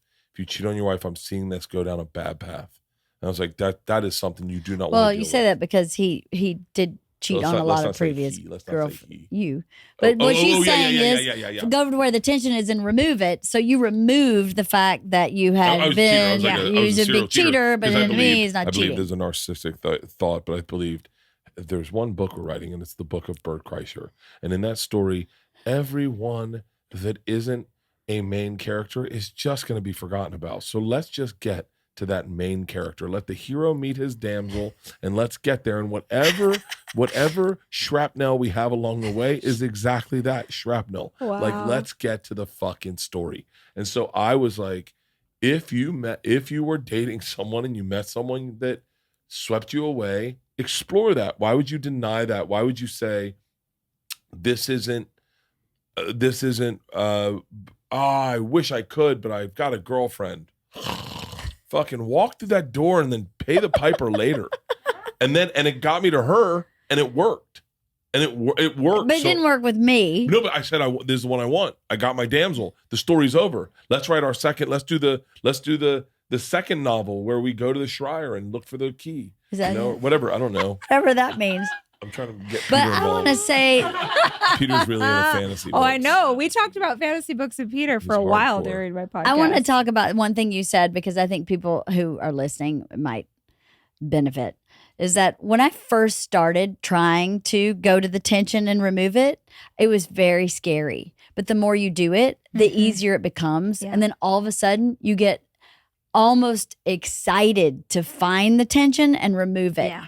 So in the beginning, the feelings are scary and the confrontation with other people is terrifying, and you don't want to look at yourself and be honest, and all that is very normal and accurate. And just like tennis, you can't get better if you don't practice. So you have to practice finding the things that are standing in the way of being who you really want to be and going after them. And that I would attack those areas too, exactly like you're describing. Yeah, and don't overwhelm yourself. I'm already overwhelmed. I know. I'm speaking to you / anyone who needs to hear this. My analogy is, what if you're just pretty good at tennis and you don't need to get better because you like playing with people and you can play pretty good? No, bullshit, man. You say that you care about being the best. Life. Then you're living an unexamined life, and that's sometimes not when you growth. examine, like, it's nice to me, like sometimes the examination can give me a little panic. Well, yeah, that's what I'm saying. That's Same normal for everybody. Yeah, everybody feels that. Nobody's normal. like, oh, let's go have a hard confrontational conversation with my mom right now. Right? Nobody wants that. Party on. She has period blood running down her leg. Right now. Running down my fucking leg.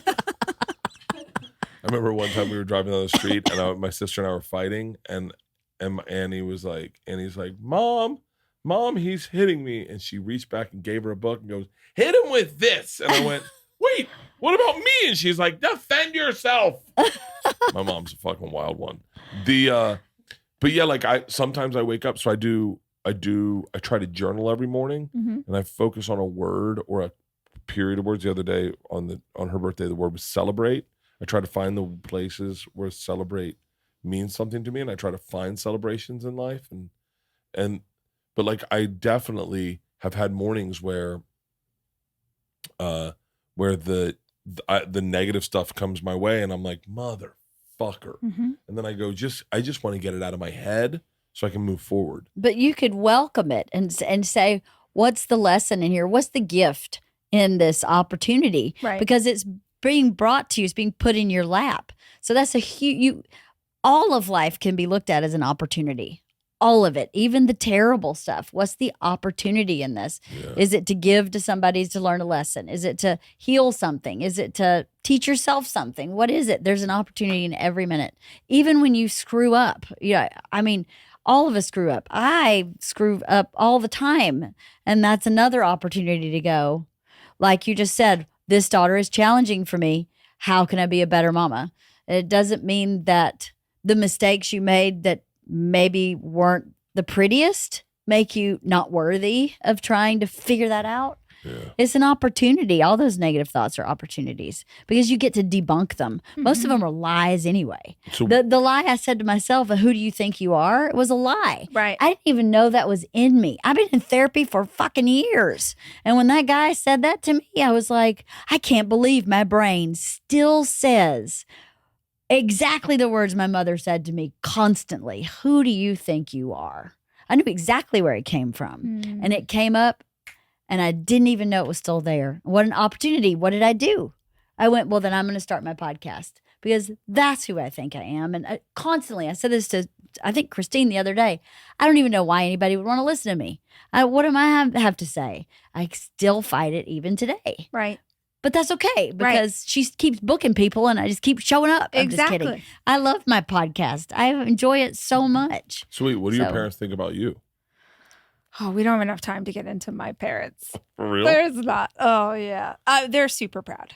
They're super proud? Yeah, they're super proud. Is there a part of a pull that they're like, you could have just done this in the church? No, they had long since sort of left. They're very much have left that space. Yeah. Not good, but whatever's happy for them. No, they both have their own. Are they still married? No. Really? No. And you have a sister? I have 2 sisters, yeah. And that's it? I had an older brother, but he passed away. You don't have to tell me. I'm so bad at this interview stuff. I go, how? He was schizophrenic. He killed himself. Oh, for real? Yeah. How did he kill himself? So, why do I fucking it's ask? Okay. Sorry. He shot himself. For real? Yeah.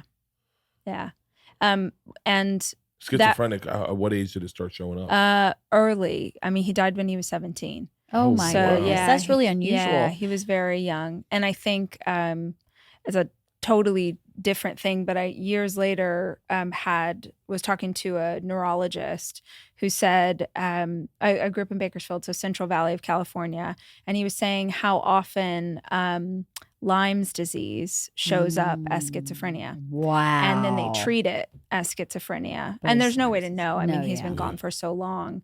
But, we lived in Central Valley. He hiked, he went camping, he did stuff. And I have wondered so many times if that was potentially what was happening with him. But so that's very young. Schizophrenia doesn't usually show up till 23, 24. It's super young. He struggled he was my older brother, so I don't remember him as much in the way that an adult would, looking back, but he was always really sensitive, really emotional, and I don't think was born into maybe a family who could have guided that in the right way.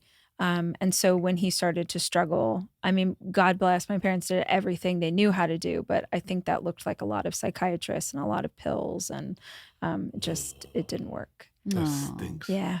I'm sorry. Oh, thank you. It's been a very long time. Yeah. But it is also very much, when I told you earlier, the whole life's happening to you or for you, that was a big part of it for me because I was just telling my son this because we were talking about his dad, and he was missing him. He's started high school and shit. yeah. It's so funny. I knew you guys had split up before he passed. Yeah. And I knew he'd passed. I knew that when I did your interview. Yeah. I met your boyfriend and I thought, oh, cool. Yeah. That's cool that everything seems to settle and she seems like she's in a good place. Yeah. And I just kind of didn't think again about it. Yeah. Until you just said it then. And I went, oh, you still have 4 kids that are yo. We lost our dad. Mm-hmm. Yeah. Ugh. Yeah. So he was, he was saying he's really missing dad that day. And I said, buddy, I'm 40 and my big brother passed away he died when I was 14 and I still miss him all the time. Grief doesn't go away ever. It just goes in waves, right? Mm-hmm.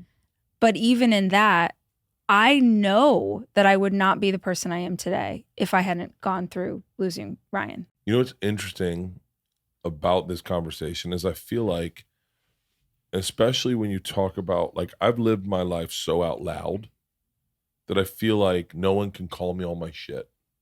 And I wonder, but then people started calling me on my shit.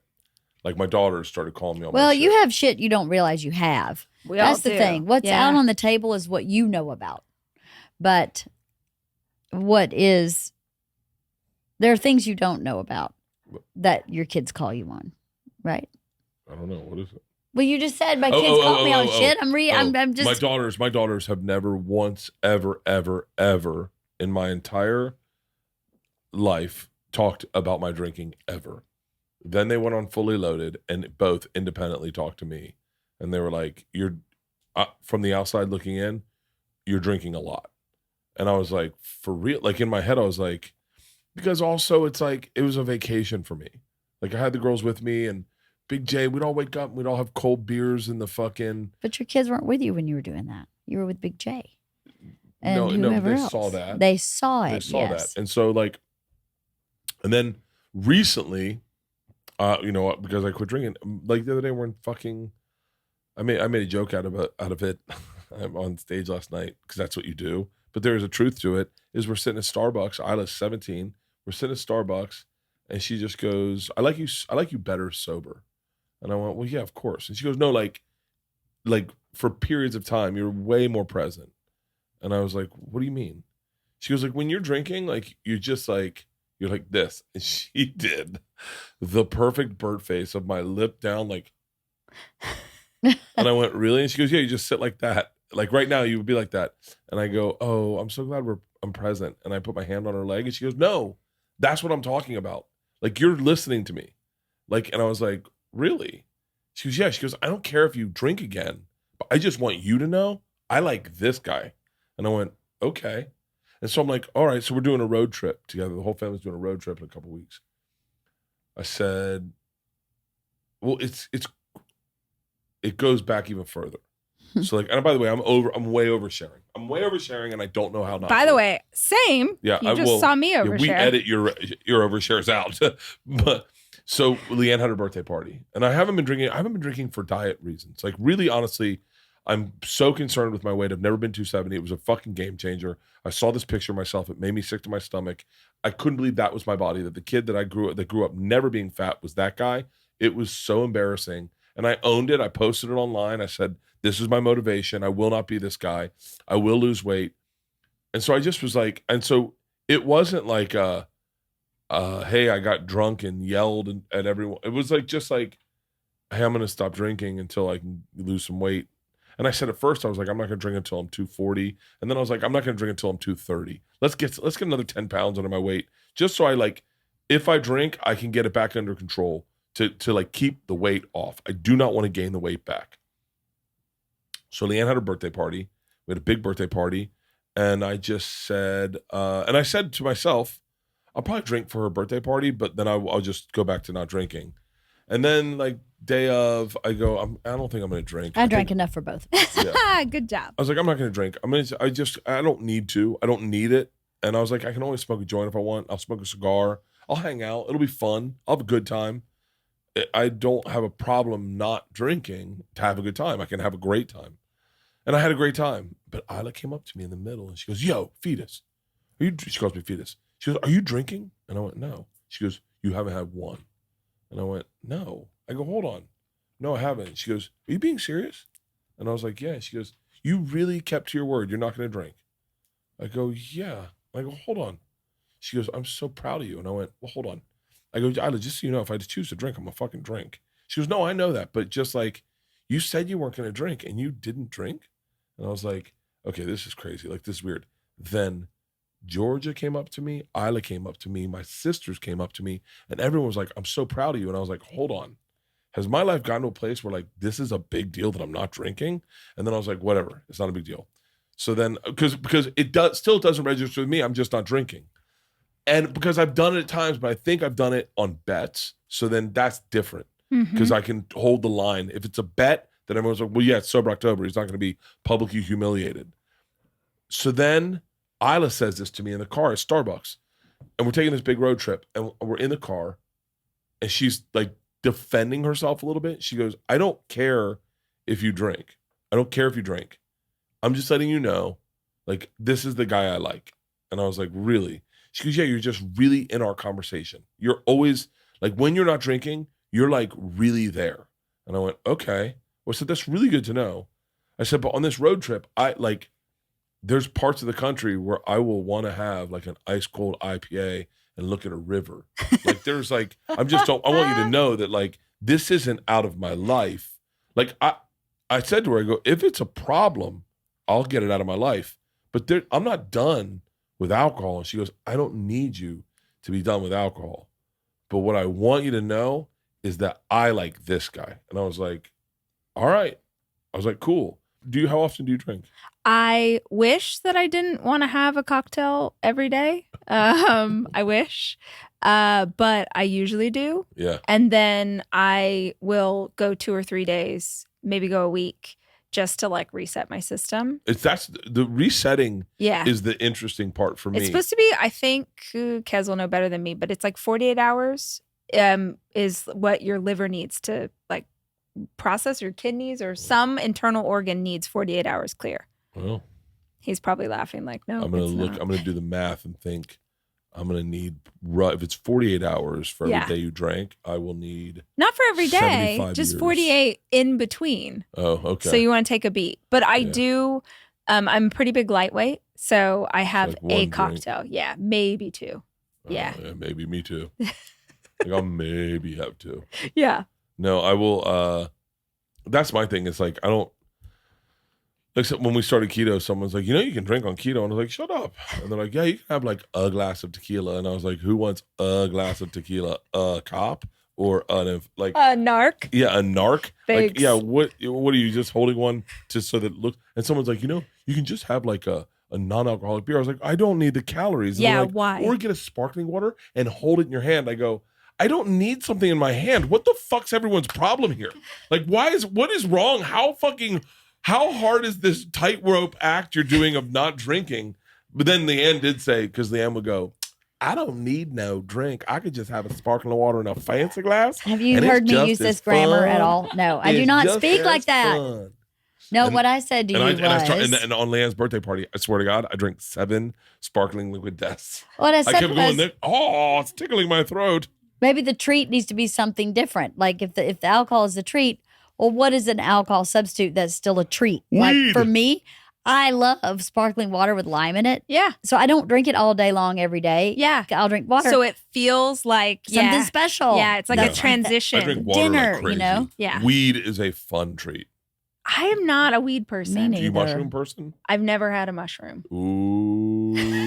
I told you that I did do ayahuasca one time? Yeah. That was my big psychedelic trip. I haven't done anything else. Yeah. How'd you like it? It was a really weird experience and not in the way that Aya should be.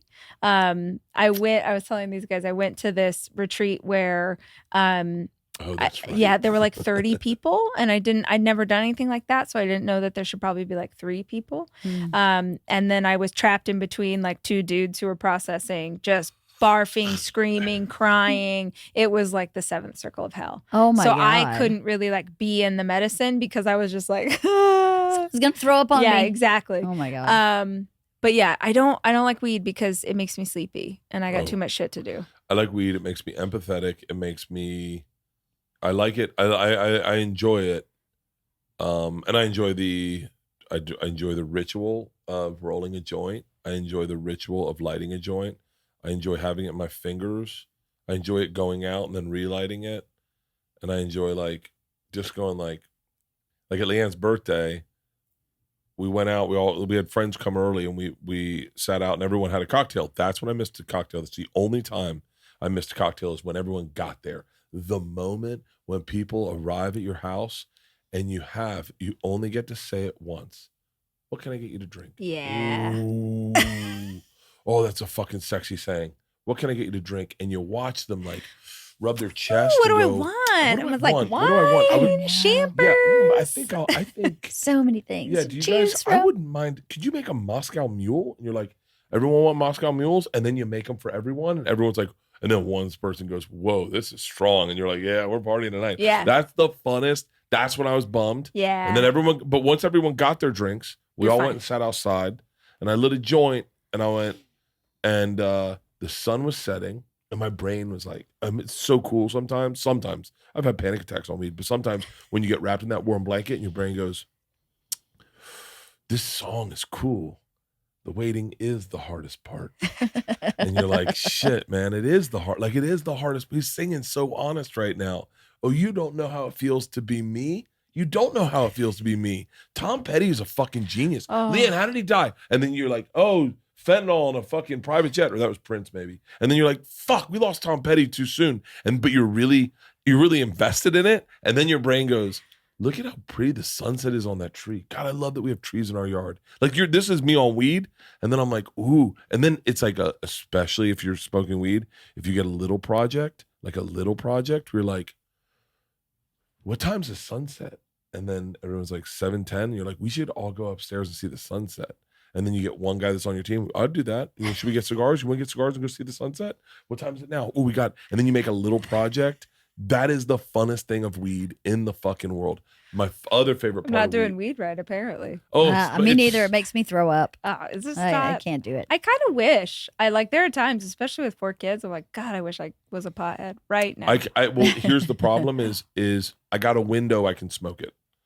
I can't smoke it. I can't smoke it right before I go to bed. It's not worth it.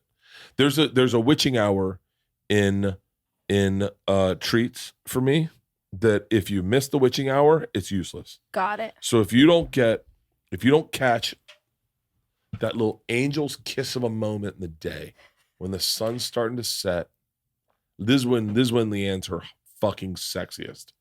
Is she doesn't do it. She doesn't do it much. But it's my favorite part of her. She go, do you remember this? She go, sun be setting, dogs are on the couch, girls are upstairs. She go, what do you think about a signature cocktail? And I would go, ooh. Yes. I mean, I would quit drinking. She did that. I didn't drink for like 3 months one time over the pandemic. And then we're sitting in our new house, but it was just under construction. I'm sitting in a folding chair with LeeAnn. And she goes, I've been saying this word the specific way since this day. She goes, I could go for a cold beer. And I went, and by the way, I hadn't drank in 3 months. I go, me too. She goes, let's have a cold beer. I've been saying cold beer because of that fucking moment. How do you say it? Just beer? I emphasize that it's a cold beer. There's a difference between a beer and then getting a cold beer. There's a huge difference. A cold beer implies grass and a sunset, right. Some trees, maybe a dog, summer, a tank top, folding chair, maybe a dog, and a folding chair with a great fucking moment with the people you love. That is what a cold beer implies. A beer is just like, I'm at the airport. Beer. Let's you get could a beer. We're big fans of an arrival beer. An arrival beer. When you arrive somewhere, when you're on a vacation, you took 3 planes and 2 trains to get to a place. I cannot wait to start drinking. It's the arrival beer is the thing. It's an arrival beer. Yes. We'll look at each other. Oh God. Boo and I look at each other and be like, you just told me about Christianity and I'm a fucking savage with a spear on the fucking island going, wait, I can be saved? Yes. Shut the fuck up. Yeah, it's the arrival beer. An arrival beer. Yeah. So it's like your feet in the sand, you grab the beer, you walk out to the beach, you sit on the beach, you pound the beer. But it's got to be a cold arrival beer. It has to be cold. It has to be cold. Cold arrival beer. So I owned a place in Hawaii for a really long time. That's where arrival beer came from. There was a fridge at this house that kept beer so fucking cold. And so we'd fly from Austin to Hawaii. That's like an 8-hour flight. So you're on this plane forever. You get there, the car to the house, whatever. We'd immediately go right into the house, grab the arrival beer, walk out to the beach, sit down and drink it. It was fucking delightful. Highly recommend. That's awesome. I want an arrival beer right now. I know. We got to stop talking about alcohol before you fall off the wagon. Let's talk about steaks. I can eat those. Yeah. What's your diet like? Mostly clean with 1 cheat day. Really? Yeah. So we try and eat super clean. So that's just lots of protein, greens, veggies, nuts, things like that. Gluten doesn't really love me. I love it. It doesn't love me. So we save that for Saturdays. And on Saturdays, we go ham. You eat as much as you want of whatever you want. You get it all in on that one day. And then you have so much that you're sort of grossed out with yourself. Mm-hmm. And then Sunday morning, you're right back to normal. You'd be shocked how low my standard is with myself. You'd be shocked. But we also do a big family dinner on Saturday, and that's when we cook because we've decided that no restaurant can make food as good as we can for cheat day. So we really lean in. Yeah. That's cool. Domino's will give you a run for your money. I mean, that's what my teenagers like to say, but I disagree. Were you ever fat? I was definitely 52 pounds heavier than I am today. How much are you right now? 125. You were 170? Yeah. 5'2". Yeah. Let me see that picture. Yeah. Pregnant? Post pregnancy. Yeah. Really? Still there. Was still hanging around. Yeah. I had an abysmal perspective on how you should eat or drink or exercise or not. So that's exercise? Yeah. What do you do? Every day, going to the gym, doing a long run, doing yoga, not because I'm trying to look a certain way, but I just want to feel good inside my body and have energy. I was doing that because I liked the way I felt and I loved the way I felt after I worked out. But I realized I have to eating is the fucking thing right now. What's your diet right now? Right now it's keto. It's primarily, so it sucks because I get a lot of insight from everyone. So when I went to my cardiologist is kind of a badass. He is not kinda. He is a badass. He's amazing. He's cool as fuck. He's super brainy. Yeah. He loves doing clinical trials. He's like all in the research portion. He's a professor. He's really exceptional. Cool. And he's our age. Cool. And he's from Tampa, which is where Bert's from. So he's like awesome. So he goes, I said to him, I'm down some weight. I've been doing this fucking cleanse, trying to get healthier. What do I do? How do I lose weight? And he goes, what are you doing right now? And I said, well, ironically, and I wasn't doing this on purpose. This cleanse, this fast, it's called Prolon. It's a mimicked fast. Oh, I think I tried that and I gave up after half a day. It's tough. It's soups yes, and olives. And the olives and the weird crackers. Yeah, I couldn't. I got too hungry and I ate a piece of pizza. Yeah. Like I said, I'm a teetotaler. I'm really good at fucking being on one thing. And so it works really well for me. Like almost too well. As when I'm done, I have zero anxiety. I feel phenomenal. And usually I've lost like 12 pounds. And so I told him that. And I said, but ironically, right now, I just found out, I think Pete and I tested it. I was like, I'm in ketosis. And he lit up. He goes, stay in ketosis. Stay in ketosis. And he's like, oh, we're in clinical studies right now. I'm working with this other doctor. I'm going to give you his number. You need to reach out. He's got exogenous ketones. And this is the thing. And he started going on and on about keto and staying in ketosis, that it's such a break for your liver. It's so good for your brain. It's so good for all these things that it's anti-inflammatory. It's anti-inflammatory. It shrinks cancer cells. They're proving now that in one of the clinical trials that's going on at Cedars is about the effect of keto on brain tumors. And they are finding that it is shrinking the brain tumors. And so they're going to try and apply that research to other types of cancers to see if it has the same effect. That's how bad of a listener I am. Oh, that's it. That is exactly what he said. It beats cancer. It doesn't beat cancer. It is shrinking brain tumors currently in these clinical trials. But yeah, he said there's just so many positive effects for your internal organs and for namely your liver. Like he's like, for your liver, it is the best thing because it gives it a break from processing sugar and allows it to it burns the fat in your liver. Burns the fat. And so if you have a fatty liver like I do, because I'm fucking 270 pounds and I drink a lot, it cleans it out. And it's a fat burning diet. Yeah. Mm-hmm. So he's like, stay in ketosis. And then of course, this guy's such a badass. He gets all my numbers come in and we start texting. And I told him, I said, and he goes, well, I'm really excited about your testosterone numbers, because he told me to get on testosterone because he said it helps repair your liver. So he's like, get on testosterone. So then he's like, yo, can you set me up? Can you hook me up with your longevity doctor? I want to talk to him. So I set him up with my guy. We've got who's your longevity doctor? Ways2Wellness. Ways2Well. Ways2Well. Just give him a shout out. Oh, yes. You talked Ways2Well. about this on Rogan. Brigham. And literally, we were like, what did he just say? And we rewound it 4 times because we could not, because Kez is obsessed with longevity. Yeah. And we were like, what are they saying? Because it's an Austin-based company, Austin-based right? Company. Yeah. And I don't live in Austin, but I'm there all the time. I'm there so much that I can get treated when I'm there. And then, but they're fucking awesome. This guy Brigham's badass. The whole team. I want to I wish I could remember everyone's name. I think Denise. Yeah, Denise. Everyone's really fucking great in that she said, I'm here for you. So I'm looking at your lifestyle and I'm reading your numbers and I'm giving you stuff to help with your numbers. And I was like, that's what I want. So like, I'm on a protocol for that, for my lifestyle. So what do you eat in a day now? Now? So today I had steak. I had a New York strip. So it's like high protein? Very high protein. Well, he doesn't eat, he eats protein all day. But what keto is supposed to be is protein, green vegetables, tomatoes, olives, nuts, cheese, dairy, like full fat dairy, like full fat Greek yogurt. That's what keto diet is. No, I know. But he eats sometimes steak. She thinks she knows me so well. She knows me so fucking well. Hey, where do we put those fillets? What fillets? I think they're in the trunk. What?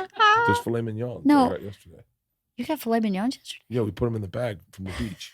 Are they in the trunk? It's your car, buddy. I don't know. So anyway, it's gonna smell real good. I will eat fillets tonight. Yeah. No, I did we bring the groceries in from the car?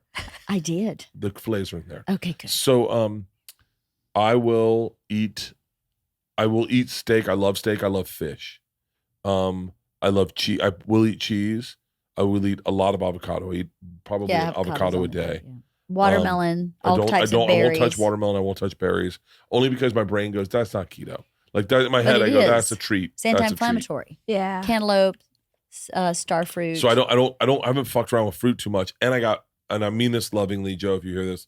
I got Rogan in my ear who's like, dude, fuck keto, carnivore. Let's fucking eat steak, jalapeno steak. Right. Stay away from fucking broccoli. It's got trauma from being picked. Like, I guess like what? Well, fruits have trauma from like getting picked. I bet. And then they have these strychnine or something. I don't listen that well, but so he apparently wait, you mean asparagus lectins? is the most molested fruit there is.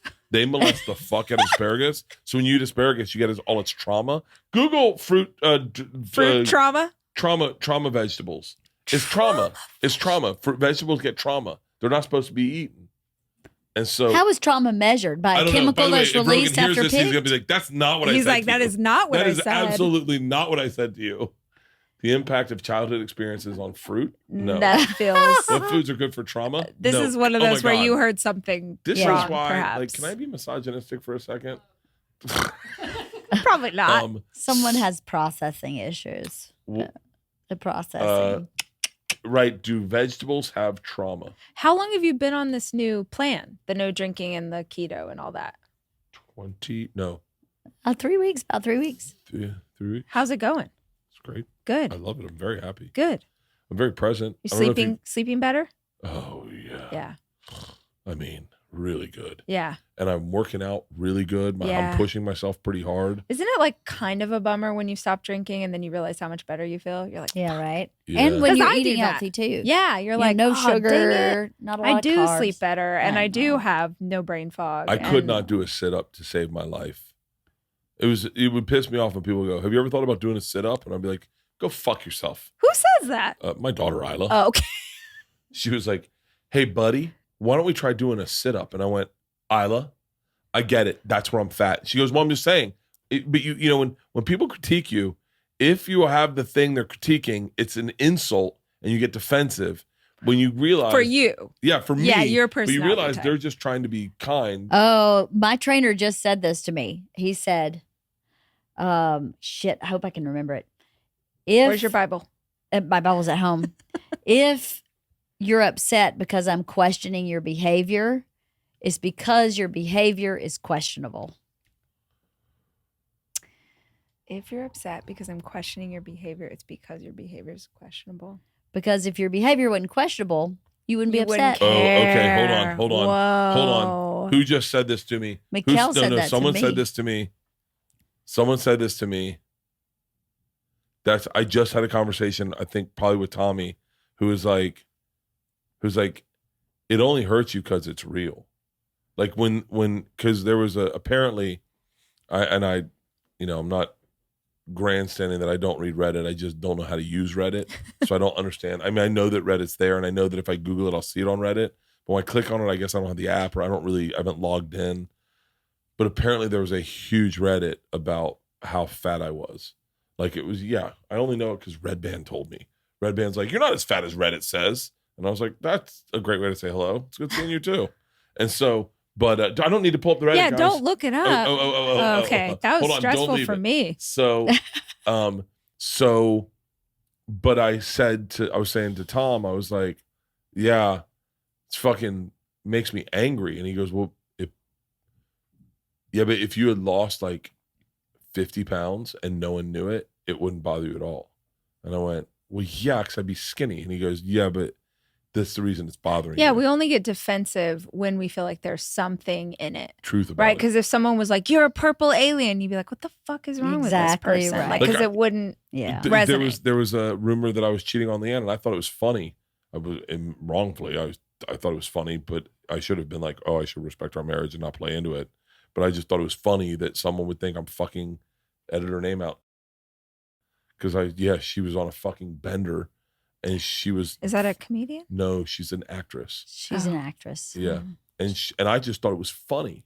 I thought it was funny because it's not real. Yeah, it's not real. I thought it was funny too. Actually. Yeah, but also there's a part of like, if you play into it, or if you feed it energy. There's another conversation I had with Tom. If you feed it energy, all of a sudden it makes it look like you're disrespecting your marriage. That you're like going like if you make a joke about it, or even then you're going like, oh, the thing I have is laughable. Right. We can make jokes about this. Yeah. And so I was like, oh yeah, don't feed it energy.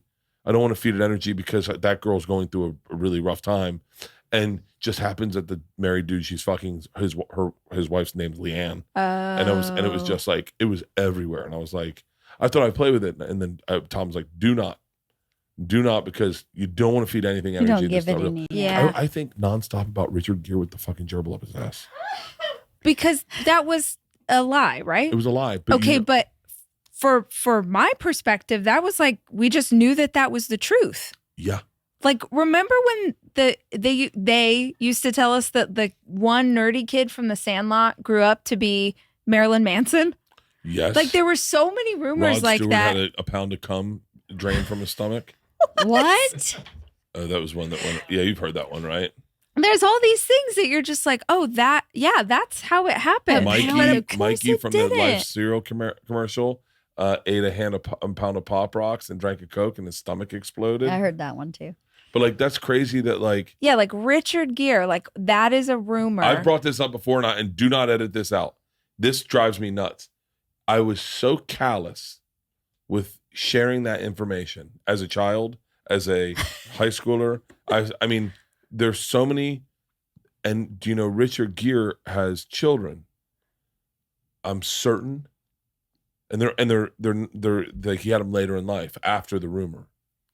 His children had to have been in kindergarten, and they had to have had a gerbil. And you know how you'd have to take those home as parents? Like every parent had a weekend, and you know there had to be a moment where his kid was like, "Dad, how come we don't get the gerbil this week?" He was like, "Listen, buddy." So everyone thinks it's probably best. It's probably best not to. And he's like, "Wait, you put gerbils up your ass?" He's like, "No, I don't." But everyone thinks, and you know the other kids are like, "But can we be real? Don't you think?" Okay, no, I don't want to spread a rumor, but don't you think like that had to come from something? No. Okay, what'd it come from? I actually Googled it. It was someone at an ER started it rumor. Someone in an ER. I don't even know if gerbiling's real. Wait, type Everything's in Richard Gere gerbil. Everything's real. Things we can't even sexually they have to be. Stuff we can't even imagine, said the girl who's been with two people. But I believe that if you can think it up, it probably exists as pornography on the internet. Probably. Richard Gere and the gerbil. Hit it. This is from 1998. That's not a gerbil. The gerbils are coming in a lot of different sizes. If you're gonna get them up your ass, you're not gonna get the big one that goes in kindergarten. Right. Yeah, you're right. Good point. A 26-year-old man arrived at the ER complaining of rectal bleeding. He's too embarrassed to provide an accurate assessment for. There might be something stuck up my ass. Well, how did it become Richard Gere? Yeah, good question. It had to have suffocated, right? Yeah, that's the whole point. Is that as it suffocates, it starts scratches. to try and get out, and that's Can you read it, Christine, and tell us what happens? This tale has been applied to various public figures who they believe to be homosexual have stuck with it. One in particular, Richard Gere, the legend homed in on various targets when first appeared, including in a Philadelphia newscaster.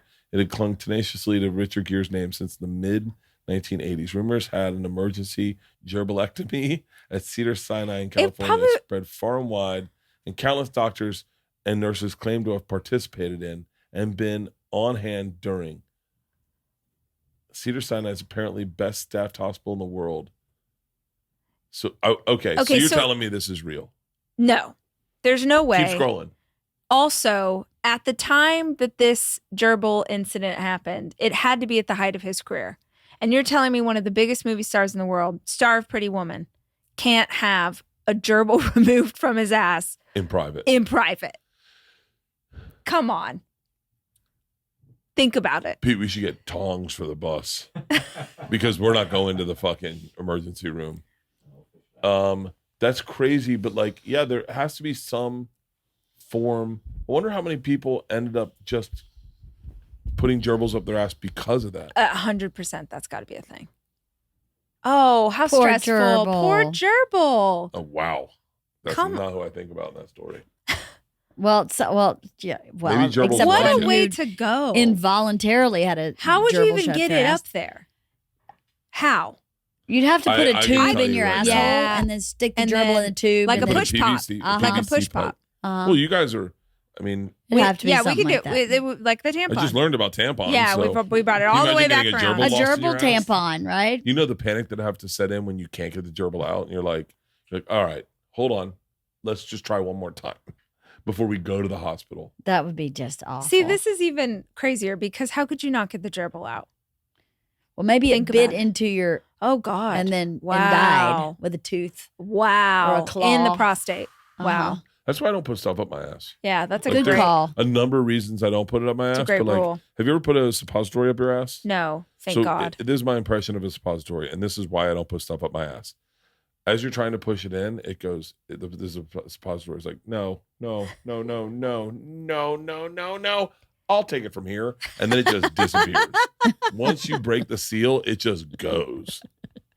All right. Locking that one You're away welcome. for later. Thank you. I can't believe you've never used it. Have you ever given yourself an enema? No. Oh, What? You haven't been on the road long enough. What do you mean? I gave myself a coffee enema. I gave myself a coffee. I didn't give it to myself. My trainer gave me a coffee enema, and we put it on a in. TV Wait, show. like- No, I did it on a TV show too. Like you buy things from the grocery store to Yeah, you do? buy a cup of coffee Maxwell House. and you pour it in a tube, and it goes up your ass. For why? Why did we do it, Pete? Health reasons. Health reasons. Because you needed to poop? It gives you energy. Take and it some makes you shit. magnesium. No. Like good absorbing it through your rectum or something. Yeah, you get the caffeine. You can do shots of alcohol in your asshole, and you hits harder. Do you do stuff like this just so you can tell jokes about it later? No, I actually have never talked about the coffee enema. Wow. Yeah, I just did it privately. Living on the edge. Rachel is living on the edge. I did it privately. It's a treat. It's a treat. It's a treat. As long as Coffee you get enema. it at the right time of day. Here's what I'm hoping. Yep. I'm hoping that as we wrap this up, I walk outside and the sun's setting. I hope then that I can pull out a cigar and light a joint. I hope that you stay for 15 minutes longer and we all catch up. I hope that we become friends. Yeah. Because Well, I'm definitely going to be friends with LeeAnn. Of 'cause course. She's here. cooler.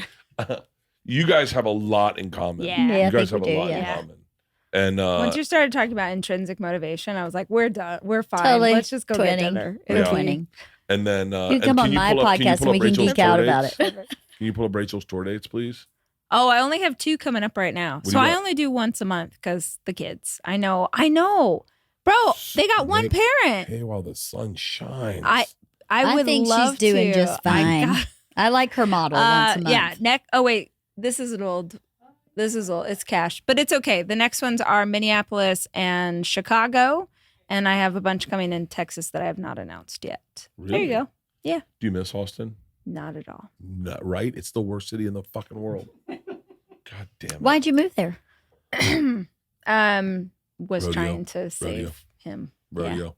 Rodeo. Was trying to thought a calmer pace of life. Thought that all those things. Gave it the college try. Yeah, and that was. There's some cool things about Austin. Like I love really good food. The food's pretty Fantastic good. restaurants. I like Kuya.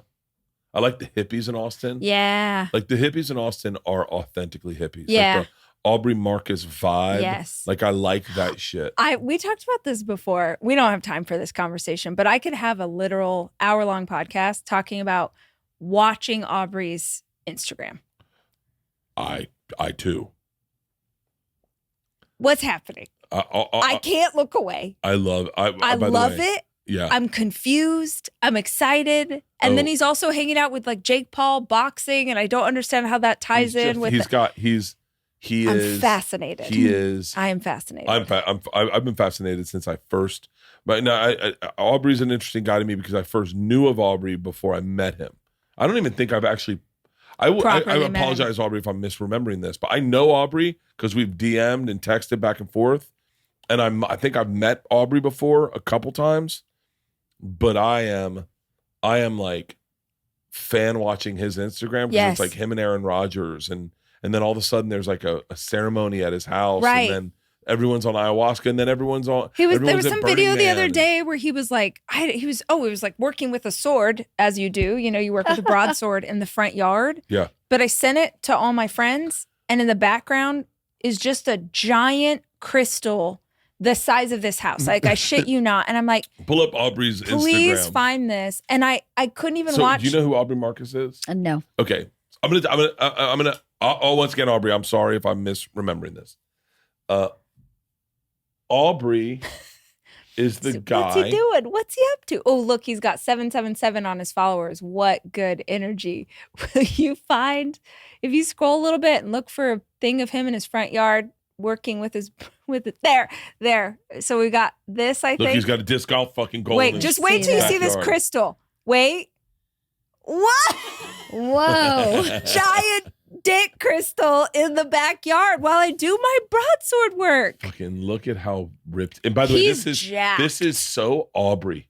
What is he, a fighter? Is he a football player? No. Who is he? So wait, you tell me about Aubrey. So I think he was like in MMA or something like that. And I think that's why his nose is a little bit different. He was in a car accident. But I think for also, real? yeah. So I thought he was a fighter. Then I think supplement company into Hold on, you're missing on fleshlights. it. You're missing fleshlights. What, fleshlights? Oh yeah. Aubrey is. I gotta give him his flowers. He's getting He is cooler. the guy who introduced ad sales to podcasts. With Fleshlight? Aubrey worked for a company called Fleshlight. I think he owned it, or his dad Interesting. might have owned it. And he went to Joe Rogan and said, "Hey, man, I think they knew each other. They knew each other through, I think probably through MMA, probably. MMA or maybe jiu-jitsu. That's where I But he was thought. like, "Hey, man, I remember Joe talking about Aubrey before. I knew Aubrey fucking of Aubrey like 13 years ago. He's like, hey, would you sell fleshlights on your podcast? And he was like, yeah. So we'd load him up with fleshlights. You'd come on. Joe would give you one. And then he'd talk about him. And it was the first podcast sponsor.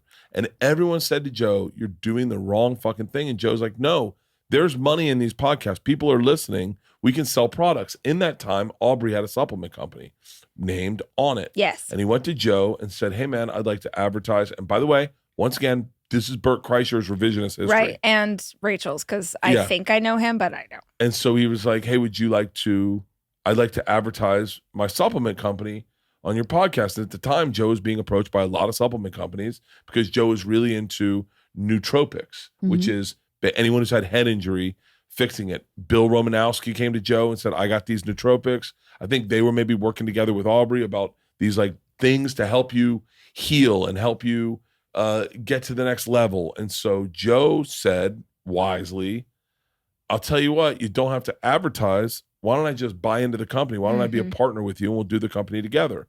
So they started On It, and then On It was also a gym. Do you remember Alpha Brain? Yeah, That's I know what On It is. Yeah, and so On It blew the fuck up. Yeah. They recently sold it for an undisclosed hundreds of millions of dollars. He made a crap ton of money, and now he's just being... And now he's being... Now he's buying the guy you see in psychedelics, movies. buying giant crystals, going to Burning Man. Sword fighting. As you do. Yeah, as you do. As you do. That's why I can't stop watching him, because I'm like, I'm pretty sure you're living in a different vibrational level than all of us, but it seems fantastic. Yeah. He's really. That's cool. Yeah. Him, he had a girlfriend and they had a very public breakup, but they did it on the podcast. And it was like, it was like pretty like, it was like, he is the guy that he's the guy people pretend to be, but he's really that guy. He's actually that guy. But as a side note, he also, did you watch the Jake Paul documentary on Netflix? I did. It's fantastic. Yeah. But he's like in the background of all this stuff with Jake. And if you look at Jake Paul's Instagram, Aubrey's in the background, like high five. I'm like, wait, how are you the guy that's talking about like the spiritual warrior and your wife / also you're like broing out with Jake? So I'm like, I like that he's showing us he is possibly the mayor of Austin. Yeah, I could see that. He is when they said, let's keep Austin weird. He's Aubrey's like, I got you. I'll take care of that. He said, hold my beer. Ooh, he said, hold my beer. Said, hold my and cold how beer. do I buy a 12-foot dildo crystal? Exactly. God love him. He's a badass man. I love him. He's been I have to say this, he's been very kind to me and reached out anytime I had something going on, either with the supplements or weight loss or anything. Even just how he's DM'd, and he's always been a very sweet guy. So if I misremembered anything, Aubrey, I apologize. Yeah. I do apologize profusely. We'll read the bio. Yeah. Next time. And I have to pee. All right, let's wrap this up. I'm gonna hope that the sun's almost setting and I can smoke a cigar. I think I have a nasal infection. Oh my God. Thank you for doing this. And thanks for hanging out, let's do guys. this again. Yeah, let's was do this super again. fun. I forgot many times that there was a microphone in front of me because I was just like That's hanging out with you guys. awesome. So yeah, thank you so much for having me. You're a fucking blast. Everyone give her a follow on Instagram. Check out her podcast. Find her live on tour. Buy her book. She's got 7 books. 8. 10 10? books. Yeah, lots 10. of Can you books. name them all? I had Country Wayne on it. He couldn't name his kids. How many kids does he I have? think it's 12. Oh, bless. Yeah, but not with like, they're Yeah. not like, Okay. they're not like, yeah. Yeah. They're like, Got it. He got stumped on a couple. He was like, fuck. Oh man. Yeah, that was pretty cool though. Bummer. It's like fucking hilarious. Where are you on tour? I can name them. I start in September. Yeah. I start in Raleigh. I then go to Charlotte, then Atlanta, right. then Greenville. Then the next week I start in Evansville, Wichita, Kansas City, Houston, Dallas, then Fresno, San Jose, Anaheim, and San Diego. Wow. Those are my weeks. Oh, how many cities is that? That's just September. Oh shit. And then I'm gonna pray for you guys. And then That's a lot. you don't have to. It's still a lot for you, No, regardless of how it's a much. lot. It's a lot of tour, It's but a lot for all of you. It's a lot of guys. fun. We got a cruise coming up. Oh right. We've gone to the Bahamas. We'll do that fully loaded cruise That- October 27th. I say this with love. That's gonna be a shit show. Yeah. That's gonna be a shit show on the ocean. You have no It's going to be a idea. floating shit show, baby. I saw it on Instagram and I was like, I'm terrified of this. Oh. I'm just looking at it and I got tetanus. I was thinking about flying you in on Sunday to help heal everyone's soul. I'm ready. Like go door to door and go, Just- we need to make you Can I be the give you a person that hug? does the thing. Yeah. People like us do things like There's this. an AA meeting on the thing. Every On the day. boat? On the Yeah. boat. Every day there's an AA meeting. That's nice. I was gonna go just to like support the people, but I don't know if that's why you're supposed to go. Yeah, that feels Like just be like I'm participating in everything else. right. Might as well go to the AA meeting too and be like, is today the day? Right. That feels weird. Thank you for doing this. Yeah, my God. My pleasure. Wait. When LeeAnn comes Oh, out, yeah. I go, what do I say to really prank her when she comes out? All right, we'll just go with it. Yeah, we'll see what comes up. She walks out the door. I'm just gonna very casually.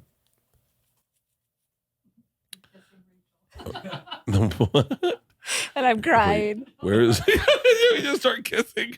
It got weird. What is she taking a shit? Jesus Christ, LeeAnn. By the way, this is the part of the Sold out Red podcast. If you- Rocks. Yeah, I sold out Red Good Rocks. job. Third time in a Again. row. Yeah, Third time in a row. good job. Yeah, thank you. Big J and Dan Soder and Cypher Sounds is going to be there with me. And then we go to Vail the next night. I can't wait. I actually can't wait to that. And then we go see Goose. Have you listened to the band Goose? Uh-uh. What's the vibe? What kind of music do you like? Everything. And then, so sexually, she's very satisfied, but she's been wanting to do more.